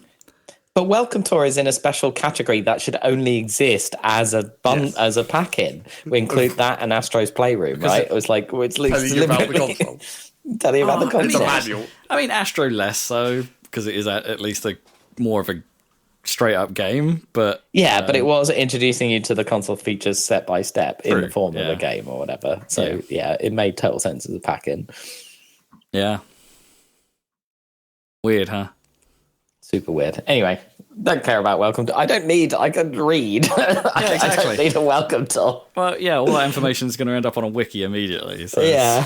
Presumably. Or, just watch someone play it on YouTube. Yeah, exactly. Then you're done. Yeah. Save $10. I don't need to use the mouse, thanks. I don't need to do ever, probably. I mean, I was thinking about that. Well, like, would I even give it a try? I mean, probably in Metroid, just to see how that is. I mean, maybe, but I wouldn't.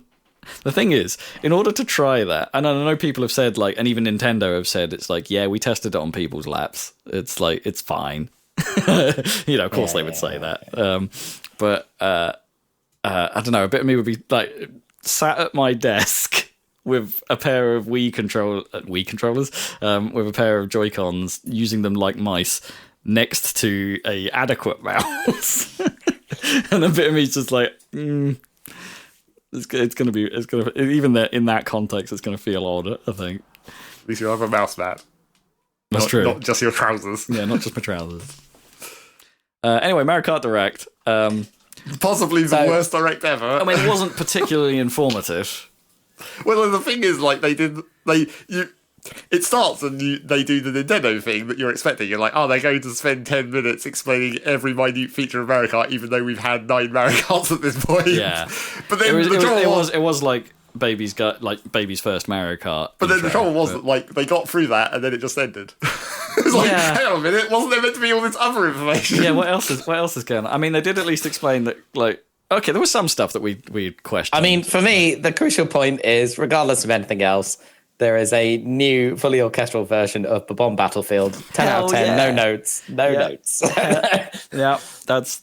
But what map is that on? Is that on a Bomb Battlefield track? Let's hope. Yeah. or even if it's just playing in the open world while I'm driving around, I'm pretty happy. Or maybe Bomb Battlefield is in the open world and is the track. Or maybe it's a whole zone. Yeah. Oh, right, you just go there. Yeah, it could just be like a bit of a landscape. Oh, that would be rad. And, like, drive up the hill to the top or whatever. And then do a big jump off it, like you're using a wing gap. Damn. Yeah, okay, that would be rad. Yeah, well, we found out a little bit about the structure and stuff like that. So I guess some of that probably came out already in the tree houses, but I didn't watch those. Yes. But like, so now no. So there's at least 29 proper tracks. You could figure that out because they had 7 cups and there were 4 tracks in each cup, and they showed all the icons on the map in case you wanted to count it that way. Yeah, they showed all the icons, and also very unsubtly hinted that Rainbow Road is in there as an extra. Which they didn't need to hint that at all, because it's like, of course. It's in there.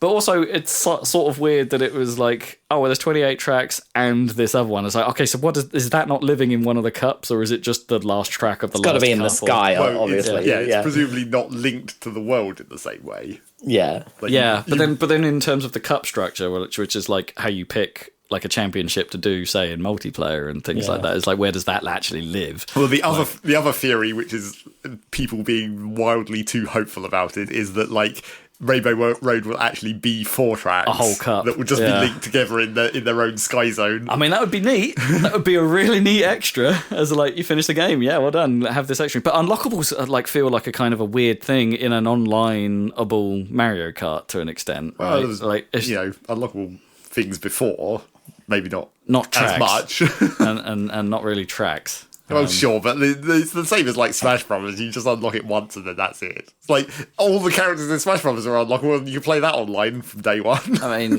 sure. I mean, I would like them to be unlockables. I like that style of like, ooh, I got that thing. Like, I do like that. Well, that's one of the things that was weird that they kind of showed, which is like the carts aren't customizable. They're all preset, so there's no cart parts any longer. So that theory about unlocking those on the world map, I didn't notice that. Well, I guess I'm not. What you change the? You not can't 100% certain that they aren't, but when they show it go through the menu, like the cart selection, they all seem like they're pre-made in that specific way. I mean, it looked like they could have skipped over the next panel in that UI where you customize the wheels or whatever, but. I mean, it looked like things like the wheels, for instance, just changed depending on the terrain you're on. Like the same buggy looked like it had smaller wheels on the road, and then when you went off road, we didn't see the transition. I don't think, but like it looked like the same buggy. Like in a grassland, they look like those wheels are a lot bigger than they used to be. I wasn't paying that much attention, so maybe that either they do change or that is hinting at they are still changeable. Because that would kind of make sense for the open world stuff, right? That you go into the open world and then like off road becomes not a problem. Well, but then the thing about that is the inverted argument is when you've got things like the car that is basically a snowmobile, but that just drives on regular roads. Right? Yeah. Like that just. You can drive with a track and a ski on a pavement. Yeah, how am I going to fit tyres to that? And obviously the whole water aspect where like all the cars, when you drive into water, the wheels just get like a little inflatable thing around them or whatever. Oh, right, yeah. But then you've got the cars that are specifically boat shaped, but then they just have wheels on the bottom. And it's like, does that give you a bonus to water physics, or is that just a purely aesthetic? We still don't know. For some reason, they did specifically call out that fucking drivers do still affect the stats of the car, which I thought they were going to get rid of, but apparently not. Oh, I didn't pay attention to that. You know, I'm just going to be playing as Waluigi the whole time. Oh, but no, you're not, because then you're not going to be able to unlock all the different outfits, because you have to do that with the specific characters. That's true. I'd forgotten about that. But we theorised that was the case. We had already kind of theorised that out. But like also just like the idea that because the thing I was worried about, which is coming to the bit where it's like, where was the new information? When they talked about the open world stuff, very briefly, unnecessarily briefly, it's just like, okay, so there's like little mini missions that you do by hitting a P-switch, where it sets up a little challenge or whatever. Those seem cool. Which also might be like teaching you the shortcut routes, kind of. Maybe, yeah. Depends where they are, I guess. Yeah. But then there's also collectible medallion type things and question mark panels. Yeah, what did the panels do? Like, are they just something you have to drive on rather than fly? Like maybe the medallions could be like something you can fly through. But it implies that the question mark panels are a collectible and not like a track trigger. Like it's not, but like not changing not something. San Francisco Russia. Right. Yeah. But then like they didn't say anything about what the collectibles are for, and it's just like. It could just be a collectathon, and they could just be a bunch of coins all over the world, and you have to collect them for no actual apparent reason. But then, like, that bit of UI that pops up, when they complete the mission, it says like you completed the mission, but then they're playing as Waluigi, but then the icon says Wario next to it with like an outline of Wario, and it's like, okay, so what does that mean? Was there a Wario specific part to this challenges or something? And then when you, or is this challenge designed for Wario? But you could try it with anyone else. Maybe. See if it's easier or not. But then also when you like, it's a Peach coin that they pick up, and it's like, okay, so there's specific groups of coins or whatever, maybe. Yeah, what do they do? But they didn't tell you anything about what these things potentially unlock or do. And then but that's cool. Like a little bit of intrigue. But also that's like they did a very bad job of like, they didn't say like these are for something. They could have just said they're for something, but we're not going to tell you what. Like they did a very bad job of like explaining the value of the open world, which like collectathons are fine, but that's kind of generic and boring at a certain point. Yeah, I can see what you mean. They didn't necessarily describe why you'd want to do that stuff, apart from the costumes, I guess. But we sounded like they're going to be at like specific, like obvious dinery, restaurant-y type. Because I think we'd already sort of seen that because there's obviously the diner that they keep showing, but then I think you do see somewhere else in one of the bits of footage of like there's just like a food cart version in one of the other environments, so it's not always necessarily a diner, basically. But so you pick those up and. Like, the implication is that the environment that you're in is the costume, essentially. So, like, you get the cowboy outfit in the deserty environment. Which, makes sense. But then that also kind of implies that every character has an environment-specific costume, basically. And that's a fucking lot of costumes. Yeah. I mean, that's good. Because we've seen at least, Peach, from the first trailer, you see Peach has at least 6. Because they show 5 in her default and whatever. And so, like, every character has that many costumes? Or are they going to skimp it somehow? Like, can you imagine... Does the cow get costumes? Yeah, does the Cataquack get 6 environment-specific costumes? Oh my god, Cataquack costumes. Oh... Like, that's a lot of collectibles, but, like, those are kind of good collectibles, but then what are these coins and question mark panels for? Like, the collecting the costumes makes sense, but customizable horns. Take another page out of Forza Horizon's playbook. And also, the other question is like my theory about the Tony Hawk-esque gap system is like, is there going to even be that much tracking? Because Nintendo sometimes have a habit of just being like, here's your completion percentage, and it's just like a number, and it doesn't really tell you fuck. Well, it's not going to be like Sakurai level tracking. Oh, sure. Like Smash tracks everything. But yeah, that was the ridiculousness of that Direct. Like, here we are spending 10 minutes explaining what the fuck Mario Kart is, as if you didn't already know, and here we are spending 2 minutes talking about the new shit, and then we just leave. Yeah. Oh, and I guess we should also say in terms of the new shit, they talked about how you manage the wall rides and grinding. Like, you now have just a jump. But it's different from the hop that you use, or it's an extension to the hop, I guess. Whereas you can charge up the jump now and then that enables you to hop onto the rails and walls. Yeah, I wonder if you have to charge it on a straight because you have to presumably activate it when you're not turning. Yeah. So, but then once you've got it charged, can I hold it and then use it at an opportune moment to steer into something and jump onto it? Can you turn the charge jump into a drift, but then keep the charge jump so you can like mid-drift jump? Drift jumps. That does add some depth potentially to and some complexity to the. I mean they. The only other thing, a little bit of a disappointment was like some of I don't know if what they've shown us in terms of the power up list, whether that was exhaustive or not. But if it was, it's like there aren't really many additions here. There's the hammer throw, which, as it turns out, is not a character-specific move. So we learnt that. And also the feather, which, I don't know, the feather's pretty cool because it's like a big jump, right? So it has some shortcut and potential, and some open world usage presumably as well. So there's that's cool, but anything else like of interest there? Like, I don't think there was really. There was the ice shell or ice flower. Well, yeah, but that's just another projectile attack. That's not interesting. Doesn't even it's like, oh, it ices them, but does that make any difference? Probably not. Probably it's not. just like it spins them out and makes them look icy for a second. Talking about the spinning out, I do like the fact that they've gone back to the Mario Kart 64 style, super dramatic. They bumble all over the track, right, rather than just spinning. Like it's just, that new crash animation is lovely. I like that. It's dramatic. Also, it's serious head, dramatic, serious head injuries, but well.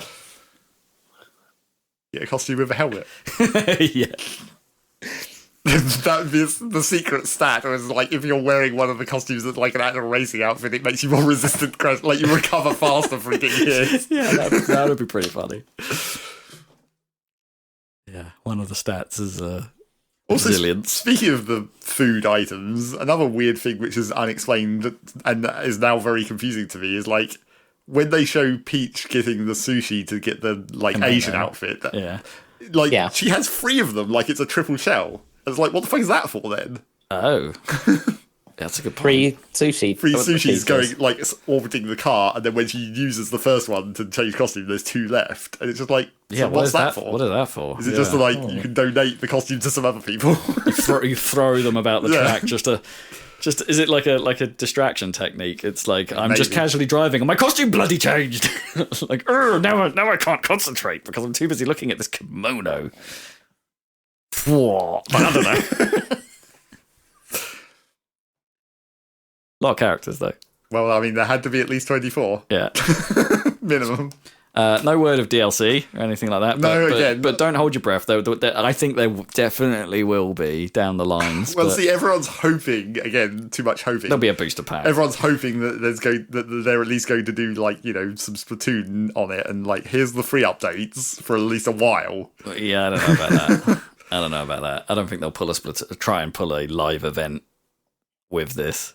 I would expect a booster pass of some description again, given the popularity of that last one. They've got a bit of a struggle this time though, because most of those booster pass tracks, were pulled from the mobile game. Sure. And because they'd done all that work, so it was a little bit of tarting up, and they're ready for the Switch. But as we said, the other problem that they've given themselves now is any integration with the open world. They could just be totally just regular tracks, but sure, then that kind of makes it feel less suitable for the game that it's in. Yeah, but I think I'd be okay with that. That's fine. Or if they did, as we talked about before, the potential warp pipe things, and it's you're just there now. Drive to a separate world area, essentially. Because we haven't talked about that, because we were a little bit uncertain about the cup structure, but now that's been clarified as well. So, okay, I didn't watch the Treehouse, so I'm just going by what they said in this direct. But they've made it sound like the transitionary sections in a cup between the 4 main tracks, I guess that means the 3 drive from track to track sections, that those are actual races as well. So cups are now technically 7 races long. Well, supposedly not. So what I've heard about this even more explained, and also not outside of the direct and this and the Treehouse, I've heard an even more explanation, probably from people who were actually at the event and played it. Yeah, because there's been plenty of hands-on events now, which is that supposedly in the default Grand Prix single player style, the between races are one of the races, but you do the between route and then 1 lap of the track at the end. Oh, so there's still only 4 races. It's just but 3 of them getting to the track is 3 of them are point to point plus 1 lap rather than 3 laps. Ugh. Which, people aren't necessarily happy about. Supposedly, you can turn that off in versus. So if you're playing an actual multiplayer match, that's an option you can change to be just just the tracks, just 3 laps. Yeah, I don't know how I feel about that. I mean, I was kind of on board with the idea of them being completely separate races. Yeah. But I mean, the fact that you maybe can turn it off could imply that there could potentially even be other options to that. Well, yeah, maybe both is a thing you can do. Maybe single, make it a completely separate race and then still have 3 laps or something. But this is Nintendo we're talking about, so don't expect too many options. Yeah. And I guess it's solved by the Switch's standby capability, but if the cups are longer, and 7 races, like the ability to save and resume would be nice. Well, sure. I mean, that is evidently why they've built it as the point-to-point plus 1 lap, is because otherwise it would be a lot longer. Yeah, it's still pretty long. Well, the report is that those knockout races can be pretty long. Well, yeah. I mean, if you're assuming that essentially if we're working from the Grand Prix where point-to-point plus one lap is equivalent of 3 laps, so a point-to-point route is 2 laps, and you've got like 7 of those in a row on the cross country, then we're essentially talking like 14 laps of a regular track. Yeah, those knockout tour races can be pretty long, but it also seems to be like a lot of the takeaway opinions, like first impressions, have been like, yes, knockout tour is the shit. This is great. Sure. Mario Kart as a Fall Guys-esque battle royale, yes, please. And they said that seems to be like just that is the message about these hands-on events. And of course, the other big question that would be like potential for massively extending the content is like, obviously when they show the menu for Knockout Tour, there's like 8 of them or whatever, but every one of those tracks is connected to all the adjacent tracks, so there could theoretically be a lot more than 8 different routes you could drive in a Knockout Tour style. But is there any way to set that up, basically? Like the preset ones that Nintendo give you, but could you, like, if you're in a free roam lobby or something, could you start a point-to-point race and it would just put the checkpoints at appropriate locations or something? I see. I want to go from here to here, and every track on the way is going to be the checkpoint. Have a checkpoint or something. Yeah. I'll make, because that would be a lot more content then, because then you've got a shit ton of different routes you could potentially set up. As long as they don't fall into what I think was Burnout Paradise's biggest problem, was that racers had to end at specific points, right, on a Burnout Paradise map. They always ended in the edge, in the corners, pretty much. I mean, presumably these point-to-point races in Mario Kart will have to end at one of the tracks, I'm guessing, and use the gantry finish line of the track. But as long as that's like any of them, then that's fine, because, I don't know, Burnout Paradise got stale with me for that reason. It's like I'm always ending up on the same bit of track. Right, because it was basically like a racing equivalent of the diamond. You got filtered down onto the same bit of road from wherever you started. You might start 1 or 2 roads away from a familiar bit of road, and that's that bit of road you're going to drive because you know it. Yeah, and it's the most efficient route or whatever. Yeah, so I'm still always confused by the amount of praise Burnout Paradise gets. I know it. I mean, at the time, it was kind of... Yeah, I know it works for a lot of people. It just hasn't ever really sat 100% well with me. Anyway. What I think was possibly the funniest lie, like outright demonstrated lie in the whole thing, was the bit where they go, and the camera will detect up to 4 faces in the same room. So and then it immediately shows a bit of footage where people are adjusting the circles where their faces are, and it's like, wrong word choice. That's not detects. That is that is you told it where your face is. Unless that sets it up for detection, like you're saying this is my face, and then it can follow you as you move around. Way. That's not detection. that's you just... Yeah. The language there is weird. Like, but anyway. I thought it was pretty funny. Because especially for the fact that, like, apparently you can squeeze that circle in really tight. You'd have to stay so precisely still for that to actually work. Yeah. It'd be pretty weird. And it's like, and you can see the reaction of the players, and then the video just shows them all smiling. Yeah, they didn't do a very good job of their fake... Like, they didn't even show any emotion. They were just grinning idiots the whole time. Yeah. Like, there was no change of emotion. That's stupid. They did at least continue to show the appropriate audio quality on the mics. Yes, yeah. They're not lying about that still. Or, well, maybe they are, and it's actually going to be even worse. But yeah, maybe they are. They're not trying to lie about that. Still, hard to not be a little bit hype about a Mario Kart. Even with all the unknowns and... There's too many unknowns, though. Yeah. We were hoping this director was going to tell us everything. And now, as I keep saying, people are hoping too much, where it's like, oh, obviously they're doing a Tears of the Kingdom, where it's going to be like the depths, where there's this whole other thing that they haven't told us about. Don't get... Yeah. No, I think there's enough in this, isn't there? From I mean, sure, I just want to. Is it $80 enough compared to Tears of the Kingdom? Well, that's a good point. I'm still not convinced by that argument at all. But if there was a Tears of the Kingdom today, it would be 80, right? Oh, yeah, 100%. I mean, that's what. In terms of it being a very long time since I last played Mario Kart, I'm fine. I'll take the new Mario Kart. Oh, yeah, 100%. Did you ever really play 8? Either, because you don't have 8 Deluxe, do you? So. I mean, the last one I played was Wii, right? Because I played that a lot, right? Yeah, on the wheel. And you didn't play 7 either. No, because I stopped playing it on the DS at that point. Right, the original DS would have been the last mobile one. That I played. Yeah, because I haven't played 7. Was the one I've skipped. Like I've not gone to 7, but yeah, wow, okay, that is a long period to not play a new Mario Kart.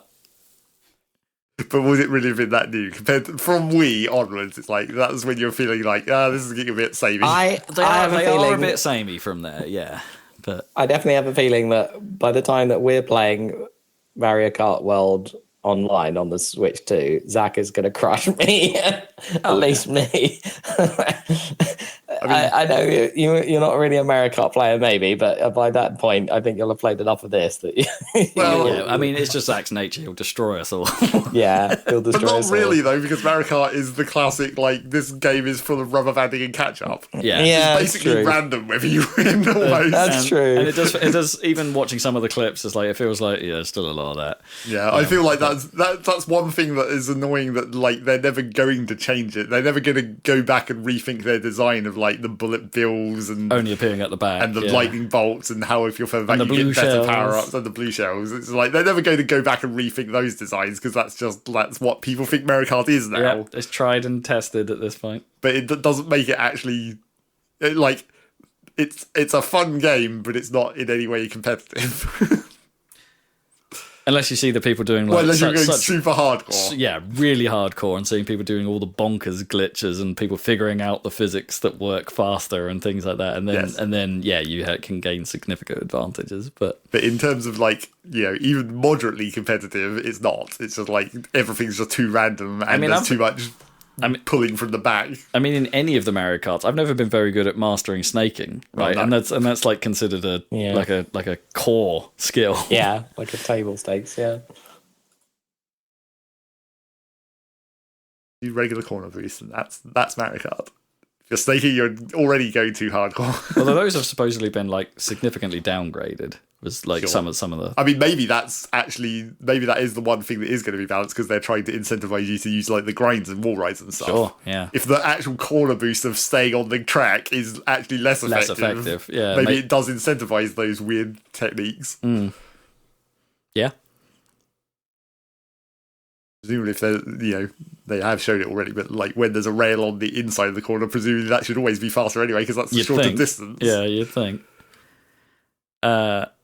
Not a Mario Kart thing, but it's just reminded me of the fact that some people have probably rightly got a little bit annoyed by the fact that the Switch 2 edition of Breath of the Wild doesn't include any of the DLC. Mm.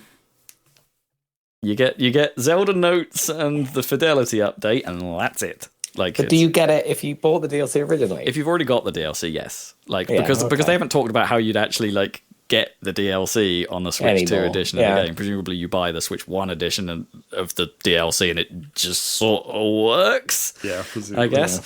But that's specifically not a thing, which is kind of a bit of an antithesis of re-releases. It's like nobody does that most of the time. It's because they're not considering it a re-release. They're not. No, it's the same. It's the same game, just a little bit better.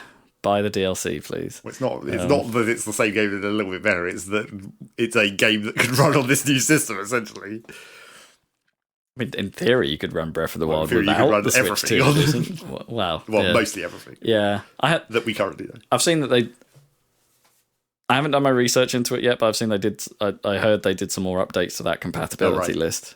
So I need to check out what's going on with that. See what else has not made the cut. But see if Factorio has been upgraded off the less compatible list. Yeah. And I know exactly why that game is not compatible with Switch 2. Because it's hard?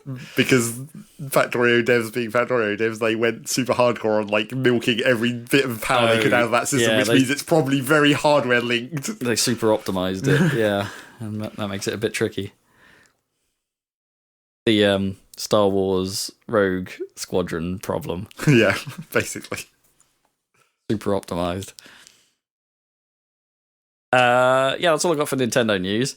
In other news, Tequila Works have unfortunately filed for insolvency. They were the studio behind Rhyme, which I think I covered on this podcast a while back and quite liked, which is a shame. They had other projects in the works that are not going to see the light of day, it seems. So that is a shame. EA have officially announced their XCOM-like Star Wars game.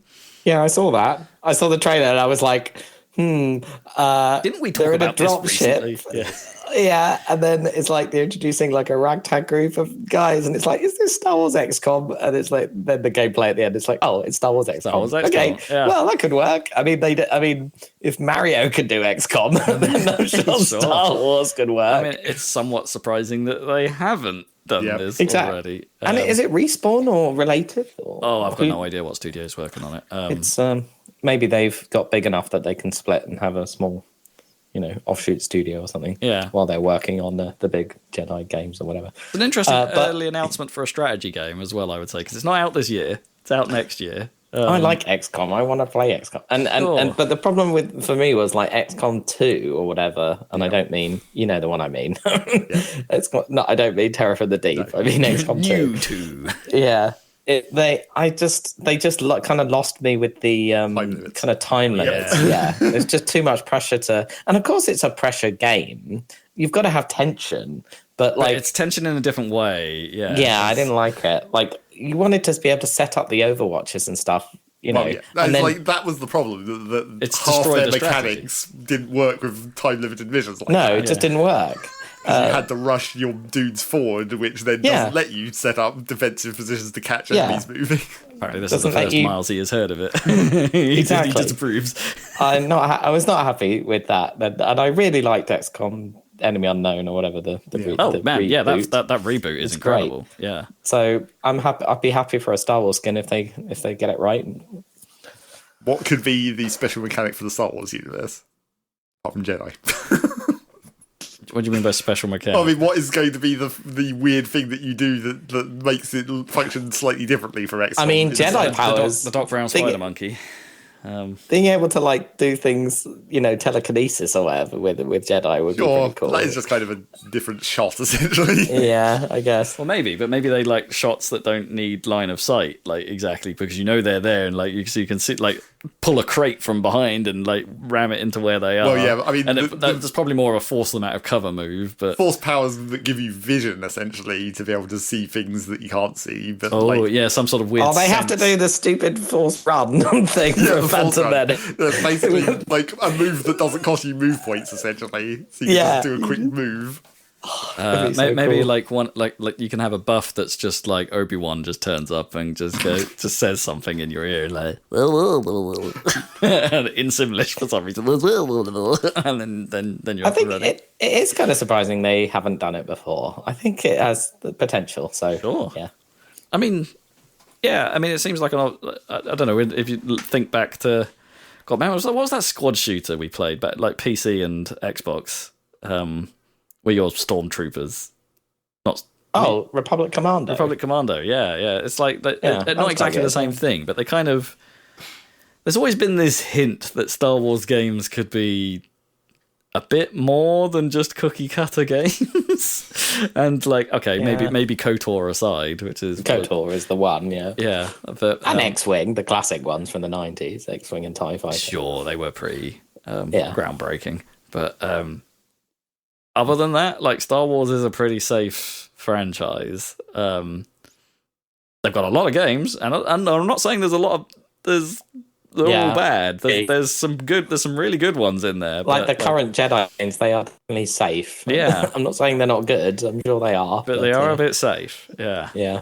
Like Outlaws as well. It's probably pretty. Especially after all the recent patches, it's probably pretty good now. But I was excited for Outlaws conceptually, and I thought it looked good, and the art and everything is very good. But any time I've watched a cutscene from it, it's so cringe, and it's a story-driven game. I can't deal with it. Like I'd be like, why aren't I playing Mass Effect? What am I doing? This is right.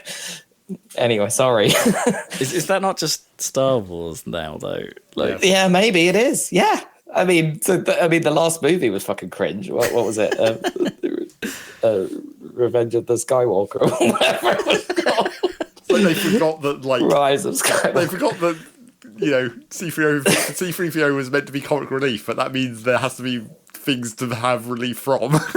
It's not meant to be comedy all the time. Sure. Yeah, I mean, some people there's definitely positive things to The Last Jedi, but the fact that it starts, I've said this a million times, but the fact that it starts with a Marvel-style joke, which is like a prank phone call. Yeah. No, that totally is wrong. Never mind fucking Princess Leia flying through space or whatever, like Mary Poppins or whatever. That they already before that it already had the wrong tone. Spoonful of bantha helps the starship go down. But maybe now that Marvel is on the wane, although Fantastic Four might be good, I don't know. It looks kind of interesting.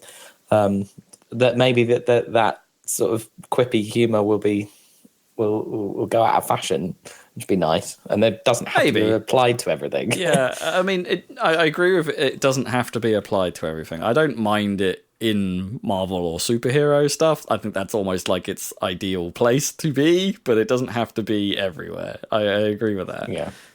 I don't know, but has Marvel actually moved away from that formula at all? In MCU land, they haven't moved. It's just tired, right? I mean, they'll do it again. Same thing with battle royales that we had in video games. So it's everyone keeps trying to do it, but eventually people are going to not do it. I mean, I don't. It's not necessarily a problem if you're good at it, but and I wouldn't even say the MCU have been particularly good at that in their last few phases. Sure. Probably the best quippy, well, arguably, I don't know, but the Guardians of the Galaxy. Guardians 3 was pretty good, but it had a lot of pretty dark stuff in it. Yeah, for a quippy movie. It wasn't a bad film, but it's pretty gnarly in places. But yeah, I don't know. I think quippiness, that first Guardians of the Galaxy is where the formula was. That's the sweet spot. That's what everyone's trying to replicate. It's don't try and do that in Star Wars. What are you doing? Don't try and do that with Concorde. What are you doing? Yeah, exactly. Yeah, oh God. Anyway, Star Wars games. Zero Company. Marginally excited for XCOM. I'm more about the XCOM than the Star Wars, obviously. Yeah. It's got potential. It's kind of Star Wars wise, obviously it's deliberately set in kind of Clone Wars prequel era stuff, which obviously is not my favorite era of Star Wars. My favorite era of Star Wars is the Star Wars era. Right? The Star Wars. Yeah, that was what it was called before they retitled it, right, to A New Hope or whatever. Star Wars Kings. Lord of Star Wars. But I suppose it makes sense. You could probably, I don't know. You could make it cool. It's like the Bad Batch is the kids, but it's quite good. Star Wars never changes. Exactly. They could do a Fallout. I mean, that will work very well with VATS, wouldn't it? XCOM Fallout. Yeah. I mean, that's basically kind of what Fallout 1 was in the original, right? Yeah. It was basically turn-based combat on a grid. Yeah. Yeah. There's 2, one. Yeah. Oh. 1 and 2, basically. Before the rights got sold to Bethesda. And then we all know what happened then. They made one engine and then all this other stuff. They made one engine. Aren't they doing an Oblivion remaster? Yeah. From that one engine? Soldiers on. Well, it's they haven't, I don't think they've officially announced it yet, but it's one of those, not very secret secrets. Right. How do they have time to do this when they should be working on Elder Scrolls 6? Obviously. Pay for Elder Scrolls 6, probably. And the only other thing that happened in news was we got the only thing that's probably other stuff, but the only other thing that may be of interest to this team was Marathon. We saw some stuff on that. Bungie's new shooter. Yeah. Because someone put a bid on it in our fantasy league. So, Yeah, I bid too much for it, probably. Never mind. I can't tell if it will actually do well, but I think it looks cool aesthetically. The style was one of the standout things from its like initial reveal, right? It's just like, this has got a good look. I mean, basically, from what I can tell from the coverage I've seen, like it looks cool. It looks quite hardcore, and like I would be terrible at it, for example. But like I think that's the extraction shooter, right? Is the subgenre there, and what's the one that everyone plays? Well, I've heard it compared to like things like Tarkov. That's right, Tarkov. But then the extraction shooter genre is it's a bit mushy to me. I don't really know what they mean by it. Like, are we also talking like what was that Rainbow Six spin-off? Spin-off. Was it just called Extractors or something? It might have been called just Extraction. Yeah, you're right. Like, that one. Like, does that count as an extraction shooter? I don't know. What about the Divisions? Dark Zones. Yeah, Call of Duty's DMZ mode. Is that all? Maybe. Yeah, which flavor are we getting here? It's the thing about staking your loot, right? And then being loot so that someone can come and steal it. So you have to like ante up your current loot, right? In order to then. Well, I mean, that depends whether it's more. PvP and PvE, of course, is the first major question about this kind of thing. I think it's both, right? Also, it's PvPvE, yeah. Yeah, like, was Titanfall like that? I don't know, but I think you're fighting AI to get loot and stuff, but then there's other squads that can come and grab your loot at an opportune moment. So it could be that you've done well fighting all the AI and you're just about to extract, which sends a big signal across the entire map saying we're about to leave. Right. And that's when they come and grab all your Yeah, okay, so it's Division-y is what we're saying. Yeah. It looks, but I suppose they've only shown like basically pro gamers playing it, but it looks intense from what I've seen. But it's a Bungie like competitive shooter, basically. Yeah, what was it? Which I think it was the Kotaku opinion I read on it, where they were saying like this actually seems like it's an extraction shooter through and through, but it's. And they didn't then go on to explain what they meant by that exactly. So that's hence why I asked the question here. But but they did say at least that the formula is probably more casual and approachable than how some of these extraction shooters have been. So like maybe they've sweetened it a bit, so it's not so. So it can be intense, I guess, if you want it to be, but perhaps it's not so daunting if you're coming into it. Yeah, I mean, it definitely looks more hardcore than like Halo, multiplayer is what I mean.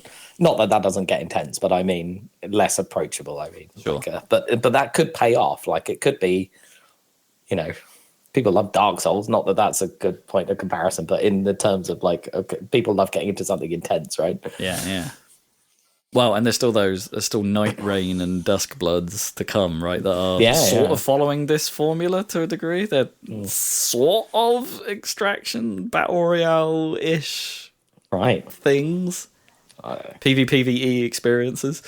I mean, extraction shooters are really just like an extension to the closing ring battle royales anyway. It's kind of the same deal. Teams of squads of people, and then in the battle royale case you fight because the ring is closing, but in extraction shooters you fight because there's a giant flare that tells you people are there. It tells you where there might be loot, yeah. Oh, the other thing for us, by the way, is I'm going to be terrible at marathon, but it's squads of 3, which is perfect unusual. Number. Yeah. I like a 3. That didn't get us into Apex. Well, no, that's true. No, I suppose. I mean, I played Apex for a bit. Looking for some of that Titanfall flair. Yeah. Yeah, I don't know. The other thing is we don't know what model it's following, right? Because it's going to be it's Bungie obviously PlayStation attached these days. Oh yeah. So it's but I think all the stuff they showed was PC. People playing on. Right. Yeah. Well, I mean that wouldn't surprise me either. Like I would fully anticipate it to come out both on both platforms, like PlayStation and PC simultaneously. Live service games, right? You've kind of got to do that where you can. Yeah.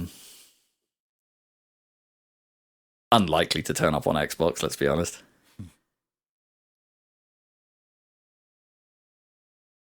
there were some rumors. Talking about Xbox, there were some rumors circulating that Square might be announcing Final Fantasy VII Remake for Xbox soon. Now that they've already announced it on Switch 2. Yeah, Switch 2, yeah. But people will probably play it. I mean, it's that and 16 that are still to come to Xbox platform, right? Of the recent Final Fantasy games. I don't think 16 came to Xbox anyway. I think it... Who remembers that 16 even came out, really? It was the least hyped Final Fantasy for a long time. It's strange, isn't it? That one very much feels like it came and went compared to, well, pretty much every other Final Fantasy. 15 felt like it hung around for far too long, right? Knocked us in the car. Well, yeah, and the cup noodles. Yep. That's news. And that's news. It's time for what we've been playing. Oh God, have we been going this long already? Jeez. Yep. How did that happen? I've been playing Astro Bot. Astro Bot. Yeah. Which is the full-blown platformer after the Astro Playroom. Yeah, not the intro actual game. Yeah, not the intro game. So if you have a PS5, you probably played the Playroom thing, but this is like the full-blown game, which did pretty well in awards and things last year. So I thought, I'll give it a try. Because I was thinking I was playing Tears of the Kingdom, being like, the pixels everywhere blown up on my 4K screen. If I just wait a couple of months, I could see this in literally double the resolution and frame rate. This is silly. Let's try a game that's like a 4K basically game on my PlayStation 5 that I have sitting here. And yes, it looks a lot crisper than trying to play a Switch game. Let's put it that way. It's probably it's the crispiest, right? Because it's the crispest because it's like a super clean 60 frame presentation. Yeah, I'm not sure how it's rendering, but I would be surprised. I wouldn't be surprised if it's hitting that 4K native rather than some kind of resolution scaling or something like that. With the way Astro Bot looks, anyway. Yeah.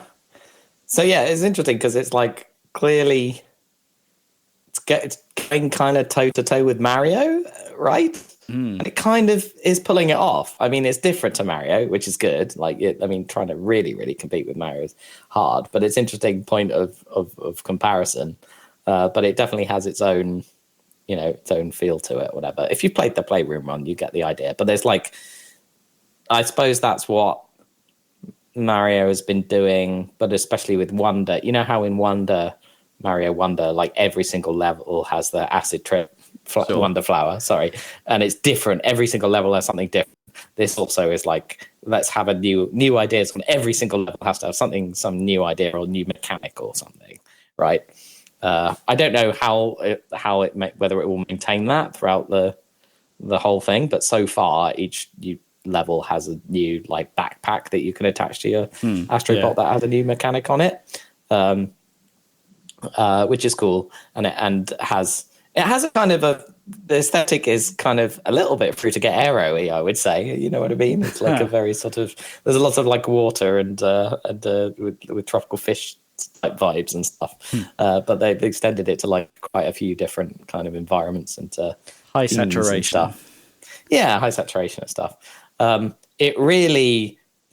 Because in the Playroom one was showing off the features of PlayStation 5 or whatever, especially the controller. And you'd think, that was the point of pack-in game. But this, when it comes to the full game, they're still doing it, right? And they're going all in on. So that's really noticeable when you're playing it. It's compared to any other game, it's going apeshit on the HD rumble and the the sound coming out of the thing and the adaptive triggers. Yeah, that's right. It's just going. It's going on that, and it has opening of every level has motion control. Not that Switch doesn't have everything, but it uses all the features as much as it can, which is interesting. Does make it quite different. It's got the full blown 4K surround sound and everything happening at the same time. It's pretty. I don't know. It definitely adds to it. It's not necessary, but it's just adding. Yeah, it's neat, right? Because it's one of those. The game preservationist in me immediately kicks in when something like this happens. Yeah, because it's a bit of me like, okay, will this translate to? It's pretty tied to the hardware. Like, I don't know. Like, unless the same controller comes out for PS6, then it's like, okay, which it might. In fairness, it's a fairly normal ass controller, but like with some, they're unlikely to go backwards at this point, right? So. But you need it on that machine, really. Yeah, or with because that some of the there's at least one of the unique mechanics I've come across needs. Well, I think there's an accessibility option to turn it off, but quite a few of them need the use the motion or the the angle that you're holding, the 6-axis basically. Yeah, that quite frequently. But it's cool that there's something new for each one. And so you're going through levels. They are not as sandboxy as Odyssey levels. They're a bit more point to point. So it's kind of in between a kind of a Mario and a Sonic, There are bigger areas, and probably that it will expand. But so far, there's a start and a finish, and the finish is like a finish line, like in Sonic, right? Yeah, that was my impression of this game. That they were more, linear. They're more linear, but you are trying to find along the way, instead of finding moons or stars or whatever, you're trying to find like lost robots, or Astro Bots, to grow your army of bots that you've recovered.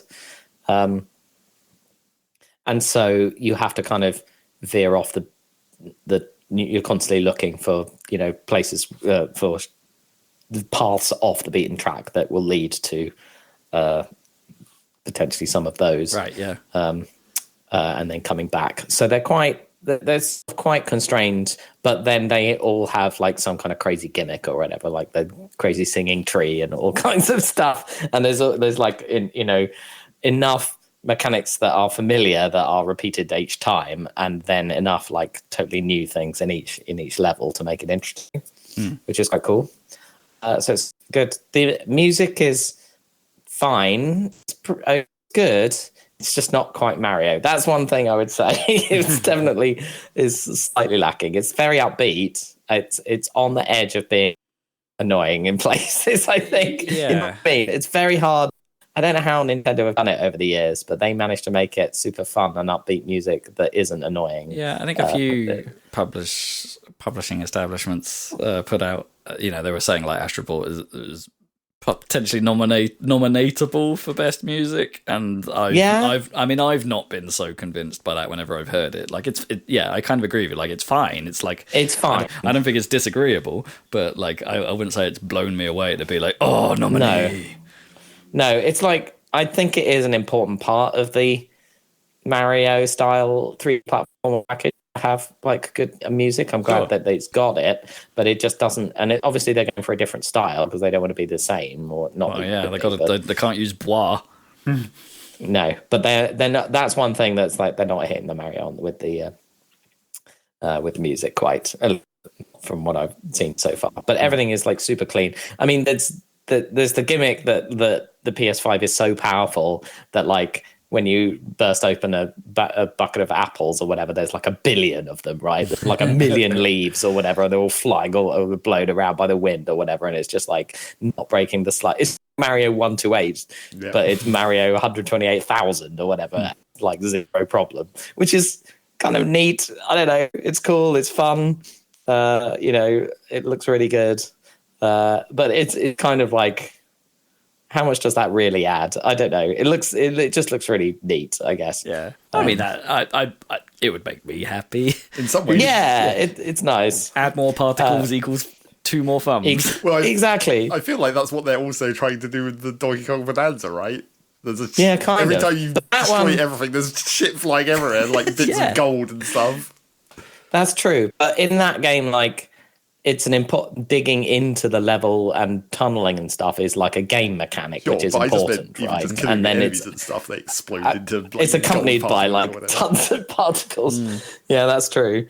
Maybe they are slightly influenced by maybe they got a bit jealous, like, oh, they're doing a Mario on a more powerful machine. Or maybe this is madness. Maybe this is for the Switch 2. It's like, now we can power some more particles. No, exactly. Now we can. That's probably all it is. Yeah. Exactly. I don't like his Astro Bot's base moveset is very minimal. It's the same as in Playroom or whatever, as far as I can tell. Like Mario has quite a few moves with a triple jump and the side. It has a lot of moves in Mario 64 from 1996, and Astro Bot does not have that many moves. He's got like jump and flood, doesn't he? Like his backpack works a bit like flood. Yeah, it's got the flood. He's got the flood, and he's got a punch, and he's got like a super punch if you hold it down. But then it's all about like gaining new backpacks or whatever in different levels that give you different mechanics in each different level. Quite a few of them use the triggers and the motion, the 6-axis and everything. So and I haven't quite figured out, and maybe it's as simple as this, but like the threat is if you get hit, you die instantly, right? And then you respawn at the checkpoint, which is very nearby. And I think that's it. So like, right? So it's not like you get hurt in Mario, and then if you get hurt all the way down, you restart the level or you'll die. It doesn't like that. It just seems to be like, if you get hit once, you just respawn. You've just failed. And of course, you just failed this tiny little section. Here you go. Exactly. And there's no, you can do it any number of times, as far as I can tell. There's nothing to stop you from retrying that section infinitely, as far as I can tell, or no penalty. You just keep trying it. That's not super different from Odyssey, I guess. Like, I suppose a few coins, but yeah, and you do get hit. I don't really remember. It does happen. I was about to say, I don't really remember dying in Odyssey. Like, it's because it's quite difficult to die, I guess. Yeah. But it does mean like even in a small section, you might have to redo a few things a few bazillion times if the thing that's hitting you is the last thing before a checkpoint. Right. They're not super close together, or like. Well, yeah, they're pretty close together. Like, you're never that far from the thing that hit you. But I have had a few times where I've had to repeat, but maybe it's not even bad. Like, it's like then you get into a rhythm of doing those bits, repeating those bits to get to the point. But hasn't got too hard yet. But it's pretty early days. But I could see how it could get frustrating. Maybe having to just having instant kill basically. It's kind of annoying with bosses, right? Because if you get hit on stage 3 of the boss, it kind of restarts it. Yeah. Maybe that's an upgrade that you'll get at some point. Yeah, maybe like extra hits or something. But the general enemies don't seem to be all that threatening.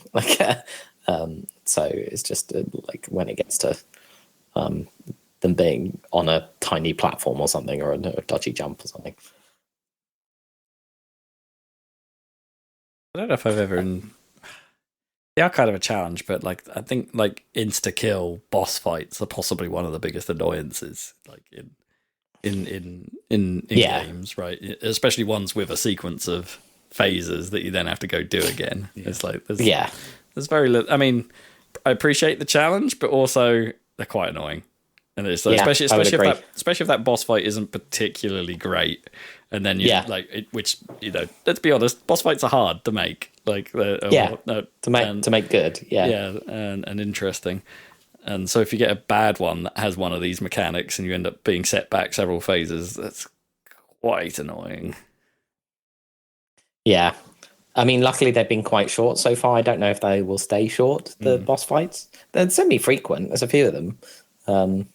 But it adds to it, I think. I'm not thinking, I wish there weren't any of these bosses here.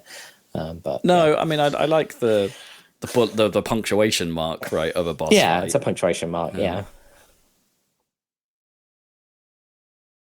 Might not be something you ever go back to, but I appreciate that they're there. Indeed. But yeah, I will continue on with that. Yeah, interesting. tell you if it gets more. But yeah, it definitely fulfilled the criteria of I want something super beautiful and pristine looking. That is also fun to play. Obscurest bot you found so far? There's a not the King of Cosmos. I found the player character. Oh, the Prince. What's his name? The Prince. Yeah, I found the Prince. But there's a lot of them. Like I found Psycho Mantis quite quickly. No. Reminded me that all of the Katamari soundtrack turned up on Spotify. Like all of it. That was the thing. It was like I was listening to the Astro Bot soundtrack, and then as soon as I saw the Prince, I started humming the Katamari soundtrack, which is clearly way better. Yeah, man. I mean, there's a bunch of Katamari games I haven't played, but like even the soundtracks for the ones I haven't played, pretty good. But I was also thinking, like, given the number of particles and stuff in this, imagine Katamari. Modern Katamari. Oh my god! Yeah, it would be insane. Holy cow! But the thing is you can't. You have to stick with. Oh man, the whole thing about Katamari is that low poly look, right? I guess so. You're right. You want people to still be squares and like have 2 frames of animation? But what if you had just jiggle between every frame? What's the stupid Unreal technology, nanite or whatever, where you don't transition, where everything there aren't those bits where it swaps. Yeah, there's no LOD steps. Yeah, LOD steps. Yeah. Just go from the blocky things all the way up to the whole. You would have to slightly change it so that you don't get the constant pickup noise when you're running over things at like 5 centimeters, but you're a kilometer tall. Yeah. I mean, they could volumize that, I guess, by make the tiny things like because that was Katamari's thing. Like, it's when it zooms between scale, right? Like the smaller objects despawn. Yeah, but you could just keep them. You could just keep them. Yeah, be awesome. Anyway, that's never going to happen, but. Yeah. Oh, you're making me want to go for some Katamari now. I know they put because they did like what's it? We Love Katamari reroll, right? As well, the second one got the remaster treatment as well. Might still be on Game Pass. I know the first one was for a bit. Yeah, it's a great game. I was wondering about Indiana Jones because that's come out on PS5. I can't remember. Did you like it? Yeah, it's a good game. I can't remember. Oh, you did like it. Yeah, I like it. Yes, I know we talked about it, but I know you. I gave it by the some thumb. of the stuff. At least one thumb. That gives a thumb. Okay, a thumb in a vertical direction, and it happens to be up.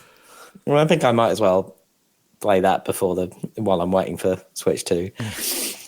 I vector my thumb in the positive. Well, let's in the positive direction. Actually, I don't know whether, like in video game terms, whether the positive y-axis is up or down. Like, I don't really know my game coordinates these days, but it's just that I need to recalibrate my brain because it's like 70 quid or whatever, but that's like normal, I guess. But you, I guess, played it on Game Pass. Yeah, but you must have paid. I played on Game Pass, yeah. But how much are you paying for Game Pass? Like 15 quid a month or something? Yeah. Yeah. That adds up to anyway. Because I've got the Ultimate, so I'm doing it on Xbox and PC, so that's a little bit more as well. And it's it's not cheap, but I end up playing a lot of stuff I wouldn't normally play. Which is, Oh no, it's definitely worth it for you. I'm just saying, like, that's a lot for it. Yeah. But I thought it was pretty good. I think, like, in terms of like, if you want that authentic Indiana Jones adjacent experience, I think it does a pretty good job of capturing kind of pulls that off. Yeah. Okay, fine. Some of the third person animation when it cuts to third person is a bit jank. Some of the controls, and I'm not sure quite what I was expecting going into it in terms of like the combat, but I felt like avoiding it was the best way to play that game. Right. I mean, that's what Indiana Jones would do, right? Avoid it. Exactly. Or trying to play stealthy. Occasionally punch someone. Yeah. Yeah, and there are moments where that doesn't quite work out. But yeah, it's that stuff was interesting nonetheless. There's definitely situations where I was like, oh, I can't get out of this. I'm dead. And it still felt weird to me picking up a gun, because you can do that at plenty of moments in the game. And it's like, and I know Indy shoots people, but they're always Nazis. So they're always Nazis, yeah. So that's like, yeah. Not always. Where's this game, I mean? It did, well, yeah. It did just kind of feel a bit weird getting a gun out. I don't know, because you're trying to play a stealth game, and then it's like, then all of a sudden it's like, I'm in trouble. Bada, bada, bada, bada. It's like, weird. Anyway, it's a good game. Right. I will consider it. I guess it would be very hard to lean more into the Indiana Jones thing, because you'd have to build every level like a split-second race where everything has like a trigger where you'd be like, I'm going to collapse this onto these dudes and they're going to pull them off this bridge and the bridge is going to fall down. It's like, that's a very difficult thing to design a level around. Yeah, because you'd have to have so many options to make that like a properly viable combat technique. I don't think there's anything like that really in the game. Yeah. Like, there's none of those, which I think actually is probably, you're probably right. There's probably a missed opportunity to some degree. There aren't really enough environmental things you can do, but because it's a bit open zone design and you're returning to places semi-frequently, it's like, well, if I destroy this one time, that needs to be permanent, right? Yeah. Like,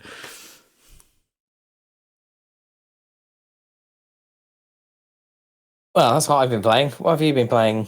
Zach, what have you been playing? Well, coincidentally, because I'm going to cut my thing down slightly on for time, but like coincidentally, I can segue out of that and into Rob because I played two different things that match up.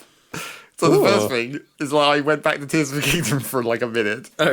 Oh yeah. Mainly while I was doing that huge file transfer off my PC, and I was like, well, my PC is kind of occupied right now, so I'll turn on the Switch again, I guess.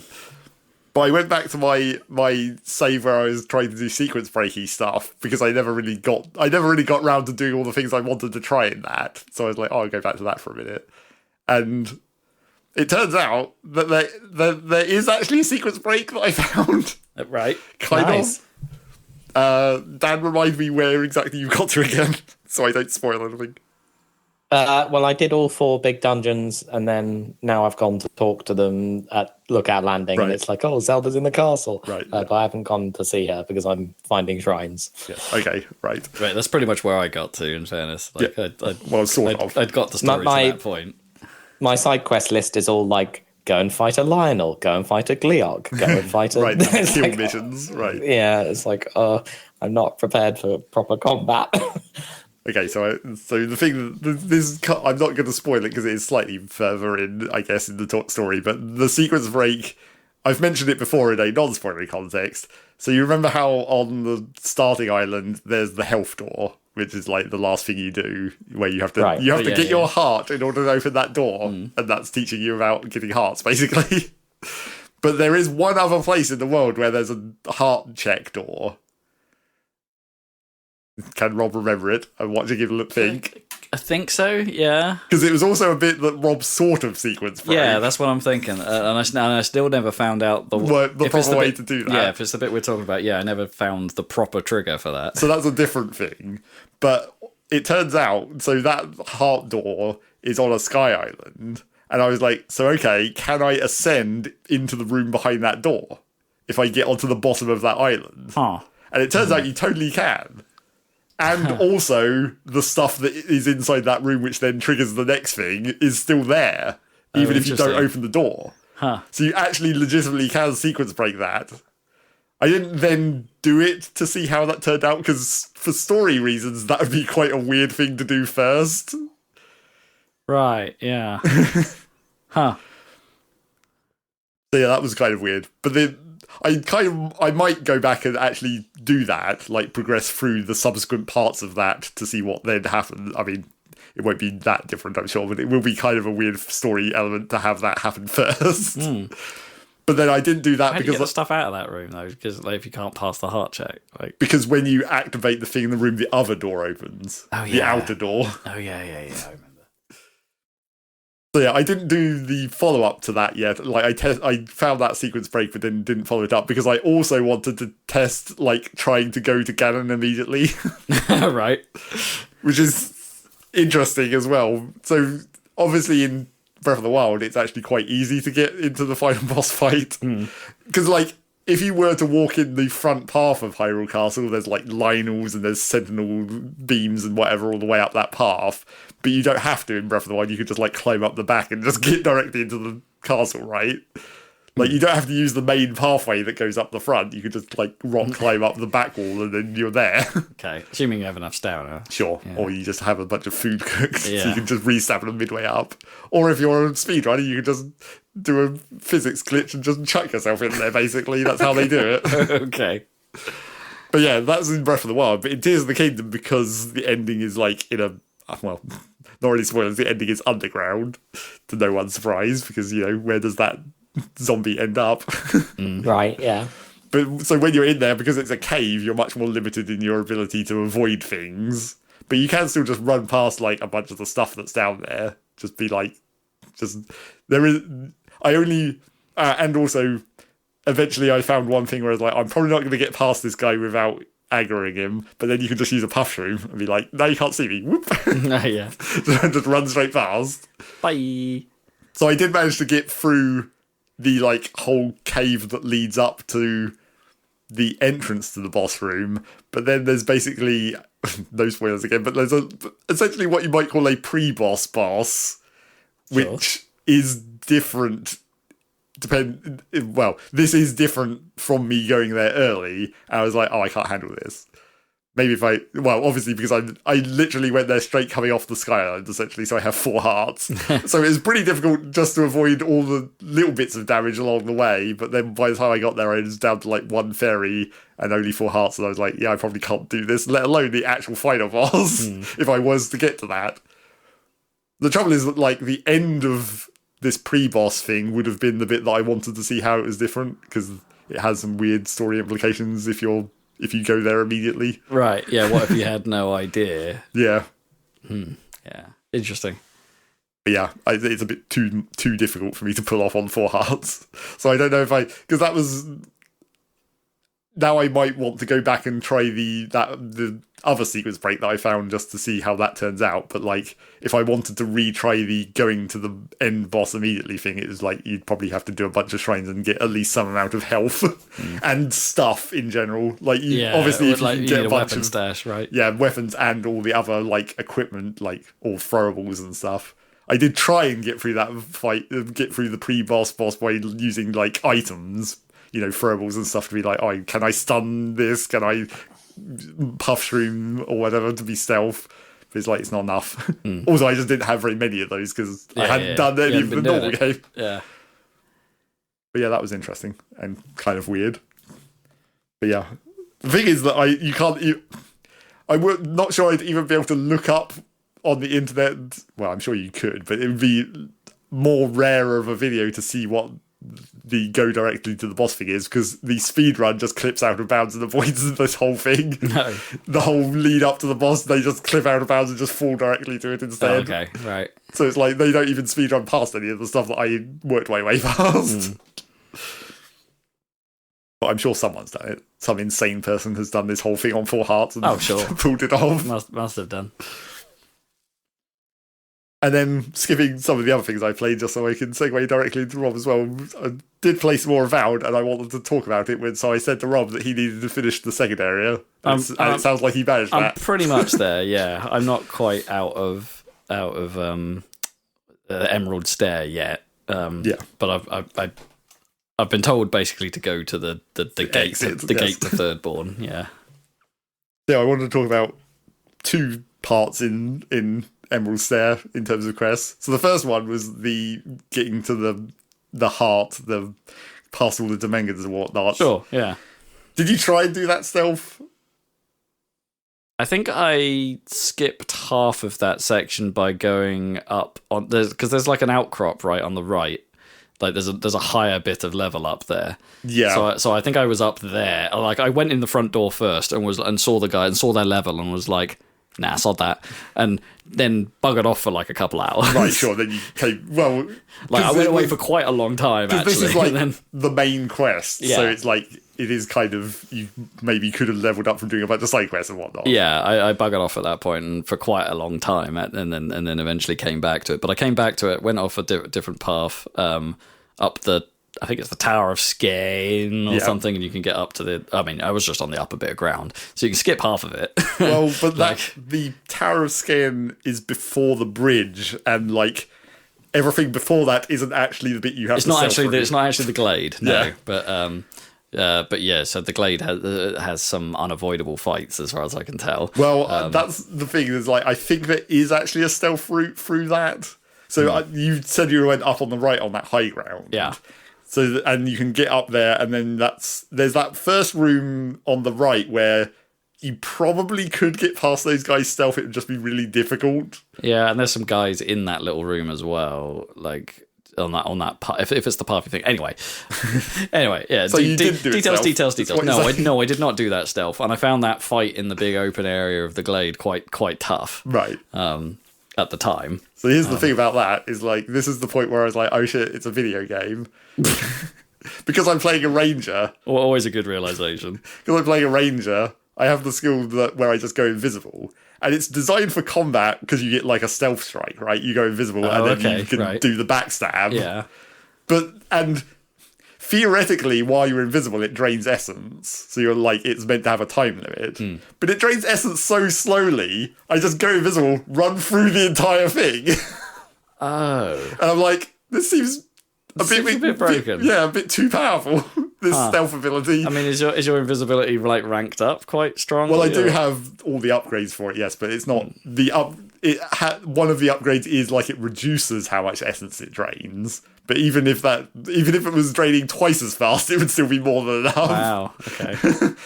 Plus, you can just like stealth to another patch of grass, unstealth in that grass, remaining hidden, refill your essence, and then get back up and do it again. Huh. Yeah. And I get the only problem with like a fully stealth, I suppose, like proper Metal Gear Soliding it like that is, like I guess you're not gaining the combat experience, yeah. Which admittedly is paltry, sure, but I guess it adds up over time, like the amount of little fights you're doing. But yeah, it was very weird. Okay, interesting, because that must mean you must have had a different conversation with the Queen. Well, I just had a regular conversation. Yeah. Although it was kind of also weird because like I was still in stealth when she called me out as I walked into the room. She was like, "Oh, come here and talk to me." I was like, "I'm still literally invisible." Well, essence sensing and sure. And also the other obvious, oh no, it's a video game thing. Your companions do not go into stealth. They just follow along behind you, completely exposed, walking directly past all the enemies. I ran into some problems with them, actually, in certain points, because there were some segments in this area where they had, like, not that area in particular, but in this map, this zone, where there was hazardous floors, right? Or oh, right, yeah, they just stand in it. Just stand in it, casually taking damage, and I'm like, guys, do you want to step out for a second? No. All right then. But they regenerate their health anyway when they're out of combat, so that doesn't really matter. It's not really a problem, but it's kind of funny just seeing them. But well, apart from like when they pick up like a status, the electric status it hits effect, everything around them, including you. Yeah. It's like you dumbass. But yeah, obviously when you're in stealth, they are not in stealth, but it doesn't matter because no enemy sense them because they don't count. Yeah, it's a video which game. is particularly funny because also when I'm in my ranger stealth, I can be literally standing up and sprinting, so they are standing up and sprinting. Right. Also. Yeah, that's pretty funny. And they will also just like make their ambient commentary about the world as well as they're running past all these enemies that can't see them. Nice weather we're having. Yeah, I did laugh out loud at one point when I had Kai as a companion, and he basically said they've seen us. Yeah, and I was just like, ha! They do. There is also another. They also have the equivalent of one less as well. I mean, it's not as repetitive as one less. They have different versions of it. But they're always like, "Oh, you got that one, and that was mine, or whatever." And it's just like that's basically one less. Yeah, Giata has dodged this. She says quite a lot. I mean, if she gets like the final blow on something, yeah, she's totally Trinity apparently. But like, she goes dodge this, and it's like he's already dead. Yeah. So then the other thing, secondary thing, which is kind of linked into the stealth conversation is what happens at the end of this zone. The city getting potentially burned. Spoilers! Yes, spoilers. So, judging by your achievements, the city got burned, is what I've determined. Wait, so it cannot? Yes, because I also have that achievement because I reloaded the save. How? I don't know what... What? Yeah, exactly. So I did it, the first time I did it through, as in like playing naturally, I guess you would say, it got burnt. But that was because of a thing you specifically do, which the real question is whether you know the thing that you could do differently. I have no clue. I have absolutely no idea what that could have been. So that's the thing, is the trigger between the city burning down and the city not burning down is whether you kill all the Stilgarot in the cave under the waterfall. I don't think I'd killed a single Stilgarot. But see, that's the thing. So I don't think you didn't go to the cave, presumably. What cave? There's a cave under the waterfall just outside the city. I probably haven't been in there. Yeah. Oh, well, I mean, evidently you haven't been in there, because otherwise you might have killed them all. And in fact, probably would have killed them all because they're automatically hostile to you if you go in there. Right. Which I do find slightly weird from a storytelling aspect. Yeah, like, why are they hostile? Because they're supposed to be, Adirans. Like, we're supposed to be friendly with them, right? If you go in there, they're marked as hostile immediately. And if you work your way through that cave and kill them all, you eventually find a letter where it's like, oh, if the envoy shows up and doesn't bother you, then it's fine. But if she starts asking questions or whatever, you can totally kill her under orders of whatever her name is. Ludwin. So it's like, that kind of makes sense, except for surely they... Because it's got like a gate and everything in this cave. Surely they should at least talk to you first and be like, "Oh, you don't worry about what we're doing here. You can just bugger off." Yeah, they would know who we are. Yeah, exactly. But then they're all hostile from the start as soon as you walk in that cave. I did find that wasn't the only inconsistency. So even with the city burning in my playthrough, like, there were a lot of the dialogue that follows. Okay, spoileries. Yeah. Spoilers. I guess it's not a big spoiler, I don't think. But like, a lot of the dialogue that followed had the characters sort of going like, "And we'll get whoever did this." Right. Except I ran into a bunch of Stilgarot. Yeah, on the road up there. No, well, I was off near one of the ranger towers. Oh, yeah, right, them as well. To talk to them about something else or something. They weren't hostile to me. So I wandered up. Those ones, right? Yes. Yeah, so I wandered up to them to to start a conversation with the captain, and Giata immediately starts saying, "You bastards, you did this," and it's like, wait, we don't know that. I mean, they could have probably figured that out. Yeah, but there was no but then, even after that happened, and after that confrontation had occurred, and basically confirming that theory, there would still be dialogue happening later on that would be like, "And we'll get whoever did this," and it's like, we know who did this. Like that's not a mystery anymore, because we discovered that they hadn't, as good as Obsidian normally are at actually filling in these gaps. Right, there's definitely been slight moments here and there, not deal breakers by any means, but like slight moments here and there where like things haven't quite worked in sequence. So the other problem, or felt natural in sequence. The other problem with that kind of thing is that, depending on what else you've done in the progress of that section, you might just legitimately know that they're there, and you can't warn anyone. Right. See, that was the other thing. Like, if you've got the spy from Dawnshore, she sends you a message that says, "Oh, the Stilgarot are hiding under the waterfall," which also then hints at where the waterfall cave is. And if you've I didn't get that. Yeah. If you've progressed all the way through the ranger quest of like the mystery of the rangers killing each other or whatever, right? Yeah. And you find the traitor ranger at the end of that, they also tell you about the Stilgarot in the cage, because that's why they were trying to disrupt the rangers. Yeah. See, I thought I'd finished that quest line, and like, that's a good point. I don't think I have, because I don't know who the traitor is. Yeah. So at the end of that also tells you where the Stilgarot cave is, which is then telling you to go and sort that out. But I thought, like, maybe I don't have to kill them. Like, if I get to that point and I have all the information and I know exactly where they are, can I not just go and tell someone? Yeah. But you can't. You can't go into town and talk to the mayor and be like, "Hey, maybe you should check out this cave in the waterfall outside." Yeah, that's a bit strange. You have to deal with it yourself. Huh. And then, because that's not. Oh, that traitor quest line is annoying me now, because it's not on my quest sheet, because did you end it another way? Yeah, I don't know. Potentially there might have been ways to like abort that quest early or not. Yeah, really I guess I must have, because I at least from memory, I can't remember who the hell the traitor was. It just seemed like there was a coward guy, and that was the end of it. Like, he ran away from the fight. Nah, it's fine. Right. And then everything went to hell, and I guess nobody cares. I don't know. Like, yeah. But then, just to bring back the self-ridiculousness. So again, I went into that cave with the Stilgarot. I saw that they were hostile. I was like, okay, I won't go in there initially. But then later on, when I had all this other information, I was like, okay, so they're bad, and like I can't warn anyone. But you know what I can do? I can just go in there and stealth and run past them all.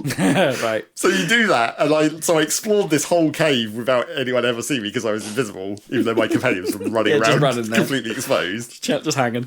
But I got to the end of that cave, and I read the note that basically explicitly says, "Hey, we're going to burn the town," which normally you would only be able to read by killing them all, getting there, seeing it, being like, "Oh, they're going to burn the town." Right. But then also reading that is not what triggers them to not burn the town. It's the fact that you killed them all. Right, Because they don't have enough force, essentially. They don't have enough personnel to actually pull off their original plan to burn the town. Gotcha. If you've killed the ones in the cave. So the fact that you then couldn't warn...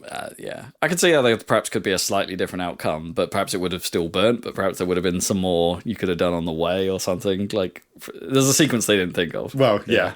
But also, it was doubly funny because I did that stealth. Like, I ran past them all, read the explicit note where it says, "Hey, we're going to burn the town." Kai standing behind me, completely exposed, is like, "Oh, they're going to burn the town." In the room with the people who are going to burn the town. But then that doesn't change anything. I still can't tell anyone about that. Yeah. Huh. I mean, that's fascinating that such an event actually just cannot happen. Although it doesn't change the actual outcome. Like, they're still all going to go to Thirdborn. Even if the town doesn't get burnt, they're just like, we just have to abandon the town anyway. Oh, so you can't... Because that was one of the... spoiler, I suppose. But, like...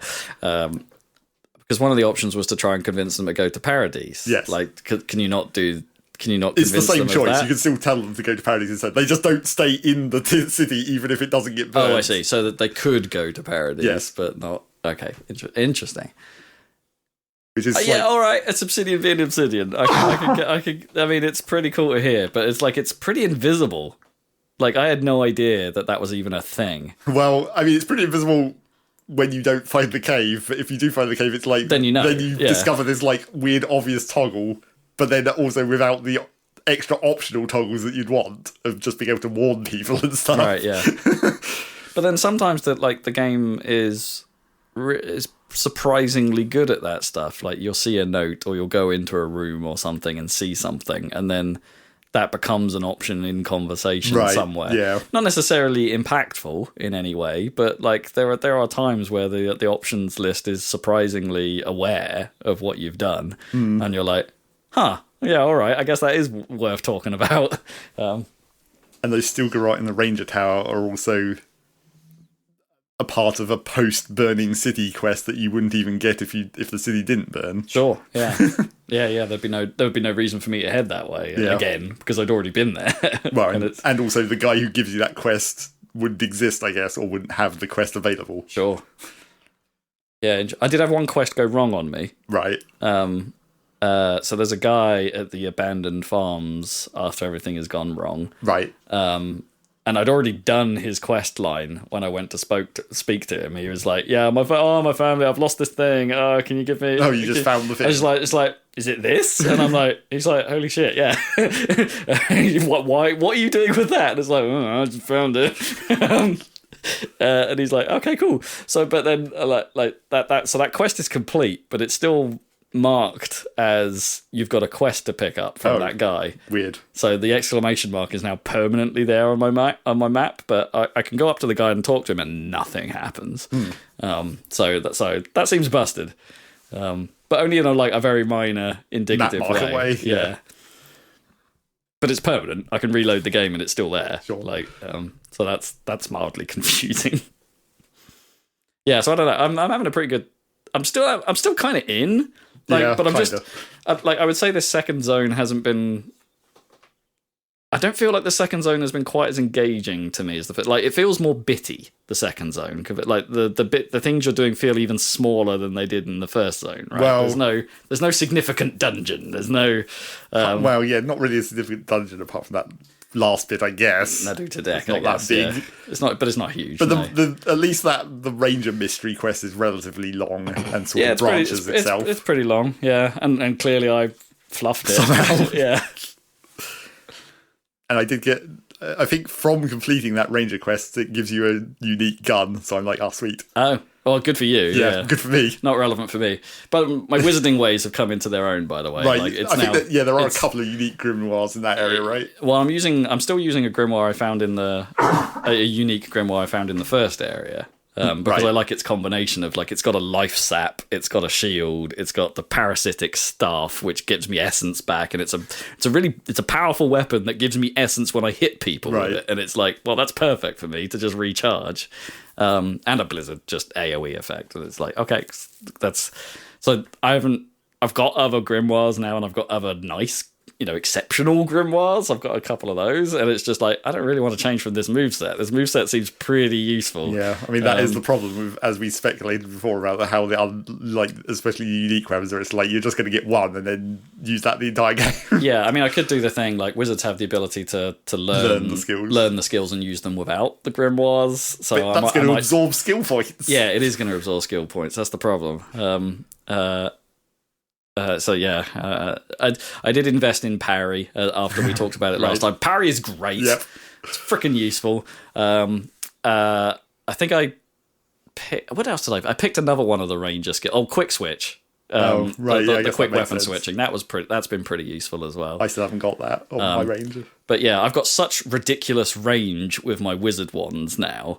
Like, I can stand miles away from the battle and just fire homing shots into the battle. Right. Like, especially if I'm doing like the charge attack, which now has a burst effect around whenever I do it. So I'm doing AoE damage from afar with every bloody shot. So it's I'm feeling pretty potent right now. It's like, until something runs up in my face, then I'm in a bit of trouble. But when I can be at range, the wizard technique has been working pretty good. Yeah, and now that I've got this new Arcvus, or this new unique Arcvus, so I've been mostly only using that. Like, I'm not even switching to the pistol to parry any longer, mainly because this unique Arcvus's unique skill is that it ricochets, and I've upgraded it to be like double ricochet, so it can hit 3 people at once. Yeah, I mean, there's a wand skill that does that as well, and I've got like first level bounce, which does 1 extra target. But yeah, so there's stuff about similar. Well, yeah. Although the Arcvus does a lot more damage per shot. Oh yeah, because it takes so long to shoot. It's a sniper rifle, basically. Yeah, and that's the other thing. Like, in the Rangers skills, there's like the sniper ability where you get bonus damage against unaware targets, and I'm like, is that still only going to be a single target thing? I mean, it'd be awesome if that also applies to the ricochet. Like, I can do a stealth ricochet shot that hits 3 people and gets the damage bonus on all of them. Yeah, okay. I wonder if the hit's the first one, and then how does the timing work? Do they all become aware instantly, and then?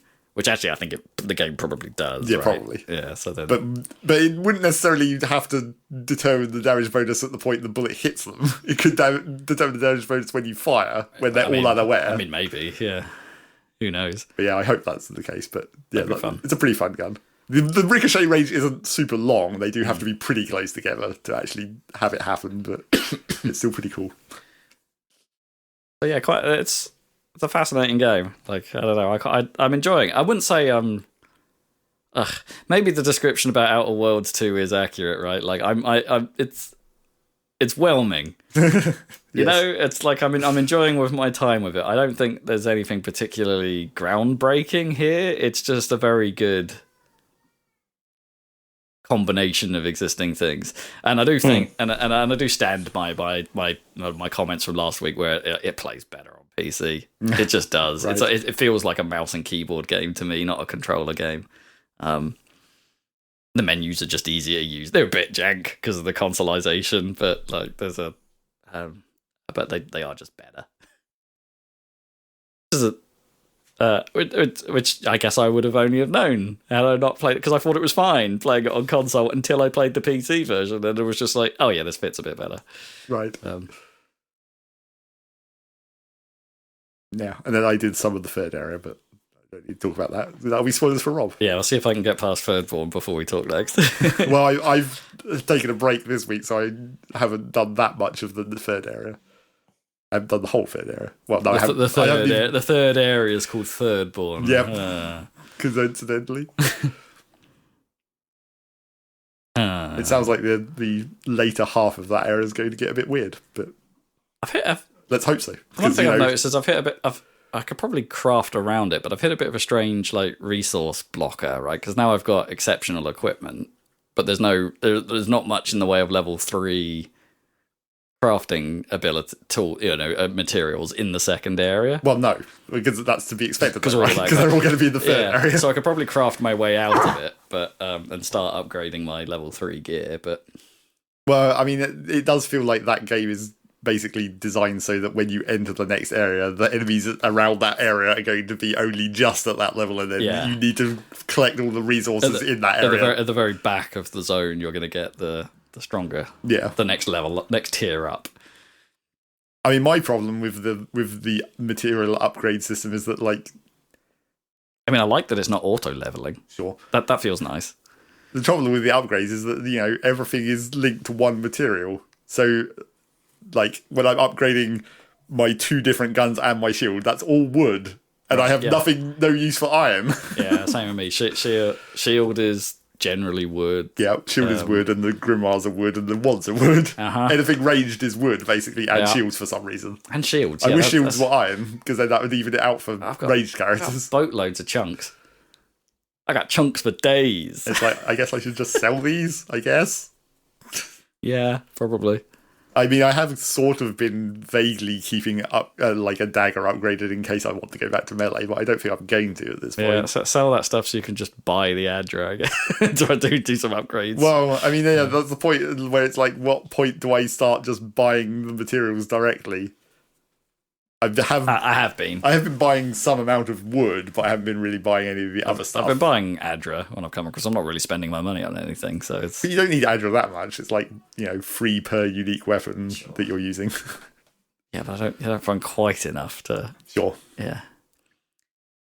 Anyway, that's Avowed. Yeah, anything else you wanted to talk about? Not with the amount of time we have left. Oh, we've got no time left. So, what do you want to talk about? Well, Avowed's the thing I've been mostly playing, so that we've covered that. I did. Oh god, what else did I actually play? That I had this all planned out. It's gone. It's gone out of my head. I played a tiny bit of Mario Kart 64. Of course. Just to. I don't know.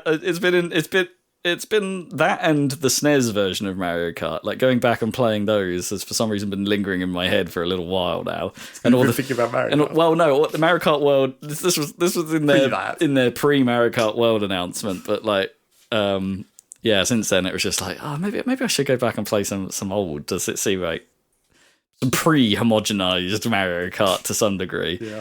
Man, Mario Kart 64 is some bullshit. Some bullshit. I'd kind of forgotten how jank it actually is. It was always bullshit. I didn't like it at the time. Yeah, it's boy, that rubber banding is extreme. Like you can see it. You can hit someone and they'll be like they'll immediately just appear again, like behind you, and sort of just jiggle in and out of view behind your cart. It's like it's really egregious and horrible. Like, some people don't like Double Dash, but I'm like, well, this is better than Mario 64. I mean, I'm probably gonna go break myself and play Double Dash and just be like, no, this is bad as well. I mean, probably. But Mario Kart. It's hard, much harder than I remembered. Hard. Yeah. But it's like we've talked about before in the context of like GBA Mario Kart, where it's like at that point those games were still different enough that it actually feels different to do, and you're like, I don't remember how to play this. No, Super Circuit is quite tough. It was even harder when you took that tiny resolution and divided it by 4 or whatever. So you were trying to play it. Yeah, in split screen, man. Yeah. I mean, I actually think. Yeah, Marzi agrees. Exactly. I mean, maybe the multiplayer actually fares better because there'll be slightly less rubber banding, and it's kind of the nature of the game is just it feels a bit more fun. But when you're actually trying to like first place the championships to progress, and not that there is really any visible progression in Mario Kart 64. It's a slightly strange game. There is a progression, right? There's a way of getting that special title card if you want to. Right, yeah. But otherwise, everything's pretty much unlocked in it. It's a weird thing, and I don't know if like some of it is because I'm emulating it. I haven't got my N64 out of the loft to do this. I've been doing it on Steam Deck through. You're not getting the right stick feel. Yeah, maybe because like I I've not got the hang of the snake drifting in this one at all. Like doing the mini boosts feels weird. And I made the mistake of trying to play as Wario for a bit, who has a really difficult steering compared to the other characters, or compared to the normal. Like he's got a lot of drift in his kart, like just natural ass drift. So actually, just yeah, intended.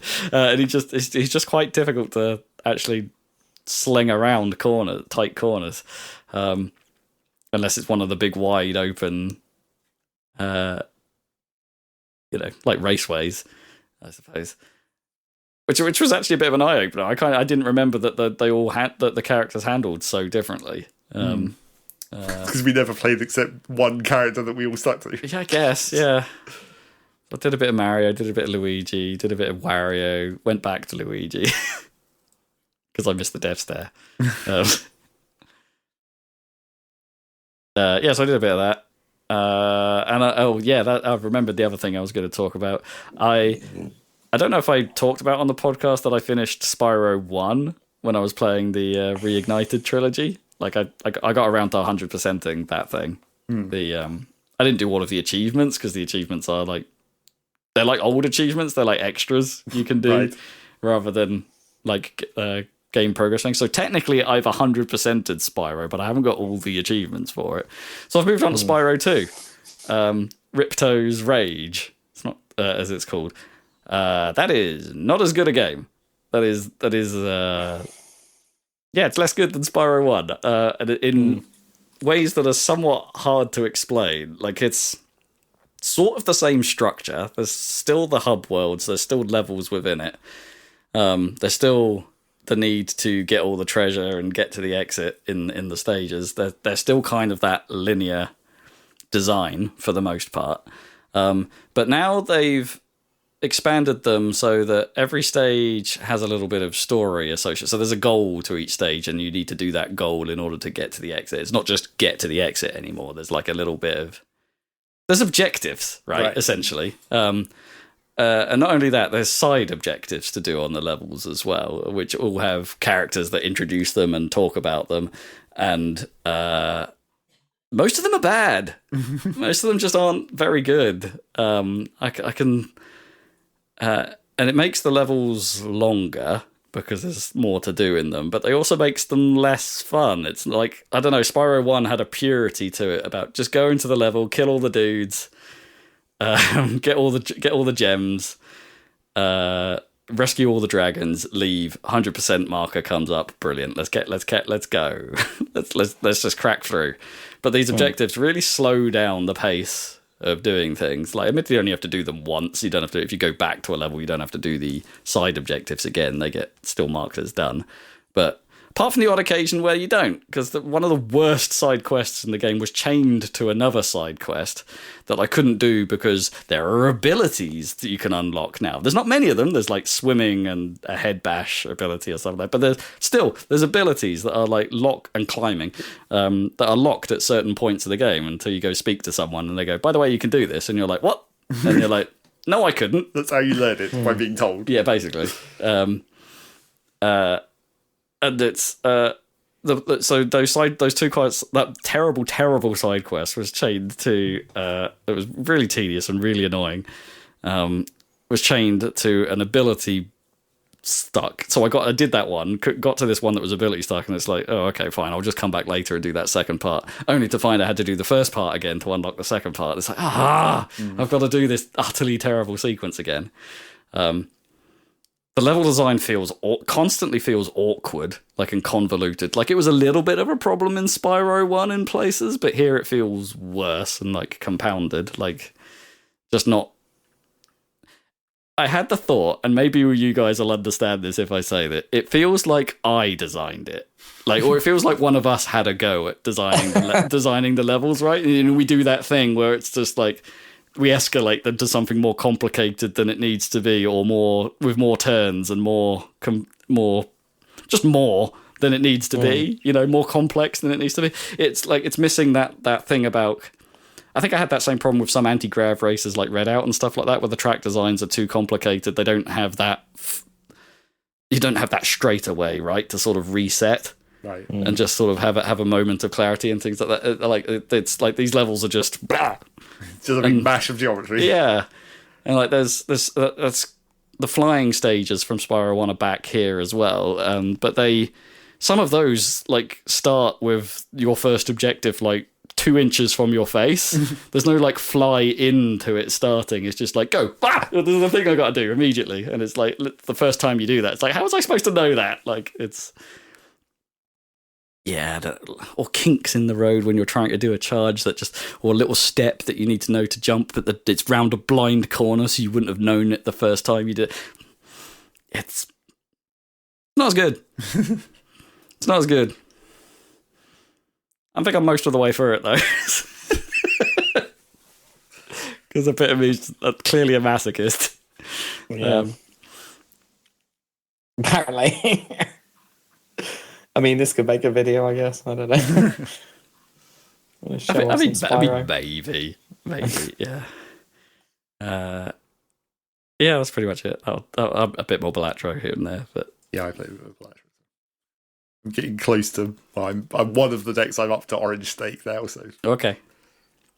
But I heard news about Balatro that the developer is planning on releasing a patch this year. Oh. And it's going to change Blue Stake, which is the one that gives you -1 discards. Oh, what?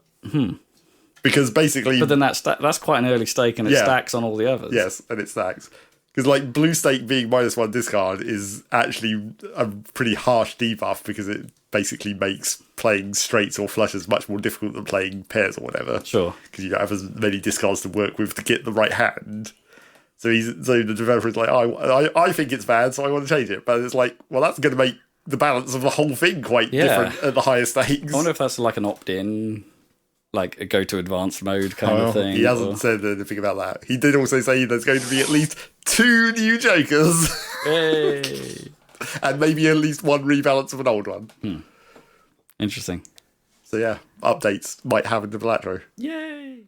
But yeah, I've been trying to work on the plasma deck to get it all the way up to gold, I guess. And I've made it to orange so far. I still don't have the plasma deck, I think. The plasma deck is relatively easy because its thing is that when the scoring goes through, it just evens out the numbers. So it's like the square number deck of 8, essentially. Oh, interesting. But the targets are twice as high. So that sort of balances it out. Okay. Huh. So you just score more in general, but the targets are higher in general. Huh. But it's about. I find it quite easy. That one is another one that I've been playing mostly flushes and straights, even with the extra discards from Blue State screwing that. But because the multipliers are high, the chip numbers are higher on flushes and straights because you're scoring 5 cards and it's higher to start with, and they level up more from the planet cards. Basically, Plasma Deck is kind of fun because it actually makes chip a viable strategy. You don't have to play for multiplier all the time. Like I think the best deck I built out of that was one where I had have Hanging Chad that re-triggers the first card 2 extra times. Yeah. And then I managed to get 2 copies of Brainstorm, so I just had basically 3 Hanging Chad. So the first card was triggering 7 times in a row. Right. And then I had like a chip bonus on it. I think it was the Spades one that gives you plus 50 chips if it's a spade card. Huh. So it's like this one card is making like 7 times 50 chips. Okay, yeah, that's not bad. It's not bad. It was pretty funny. But yeah, that deck does give you the opportunity to actually play for chips instead of multiplier because it becomes the same thing essentially. My last run worked out pretty well because that was a lucky deck essentially. Like pretty much every card in the deck ended up being a lucky card, and I had the lucky cat Joker, so that ended up with having a massive multiplier by the end of the run. Still wasn't enough to get me past anti-11. Yeah, I still haven't got any further in terms of maximum scoring. Not that thing. I still can't get past that, but yeah, that was quite a fun run. Because it was just like every hand you're playing, it was like, oh, is it going to upgrade? Yeah. I mean, that's another that I don't think I built a whole deck around it. It was just a sort of a part of a deck that I had before, where I had another version of multiple copies of Hanging Chad, essentially. Because obviously, if you're triggering 1 lucky card like 7 times in a row, that improves the odds of it happening quite a lot. Yeah. Combine that with the dice. Well, yeah, especially if you have the dice. Yeah, that was with the deck that limits you to only 4 jokers, but I managed to make the lucky cat negative. Oh, right, yeah. So it was like, hey, I'm back to a normal deck. Great, this isn't so bad now. Although that's the deck presumably you should use if you want that achievement for never going over 4 jokers. Yeah.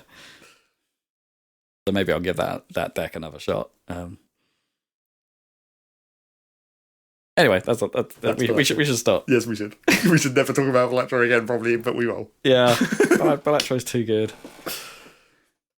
That doesn't need it. I mean, it's the perfect Steam Deck game for me. I'm sure. Like, and that doesn't really. That's not really using my Steam Deck for what a Steam Deck could be used with, because it's on every platform. It must be a pretty good Switch game as well. Presumably, yeah.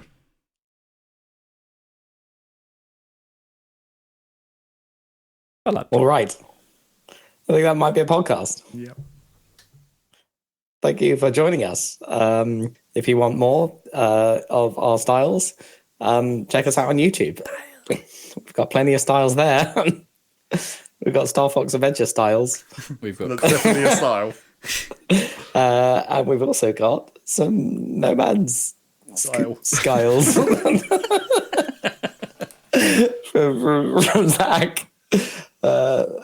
So check that out and see if it makes your universe more scrooted. Yep. And if you like podcasts like this one, we've got plenty more on our website, happysalad.net, and we'll be back with another one in 2 weeks. So we'll catch you then.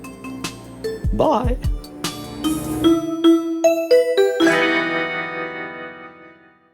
I don't know why I'm waving my hands. Like something was going to happen.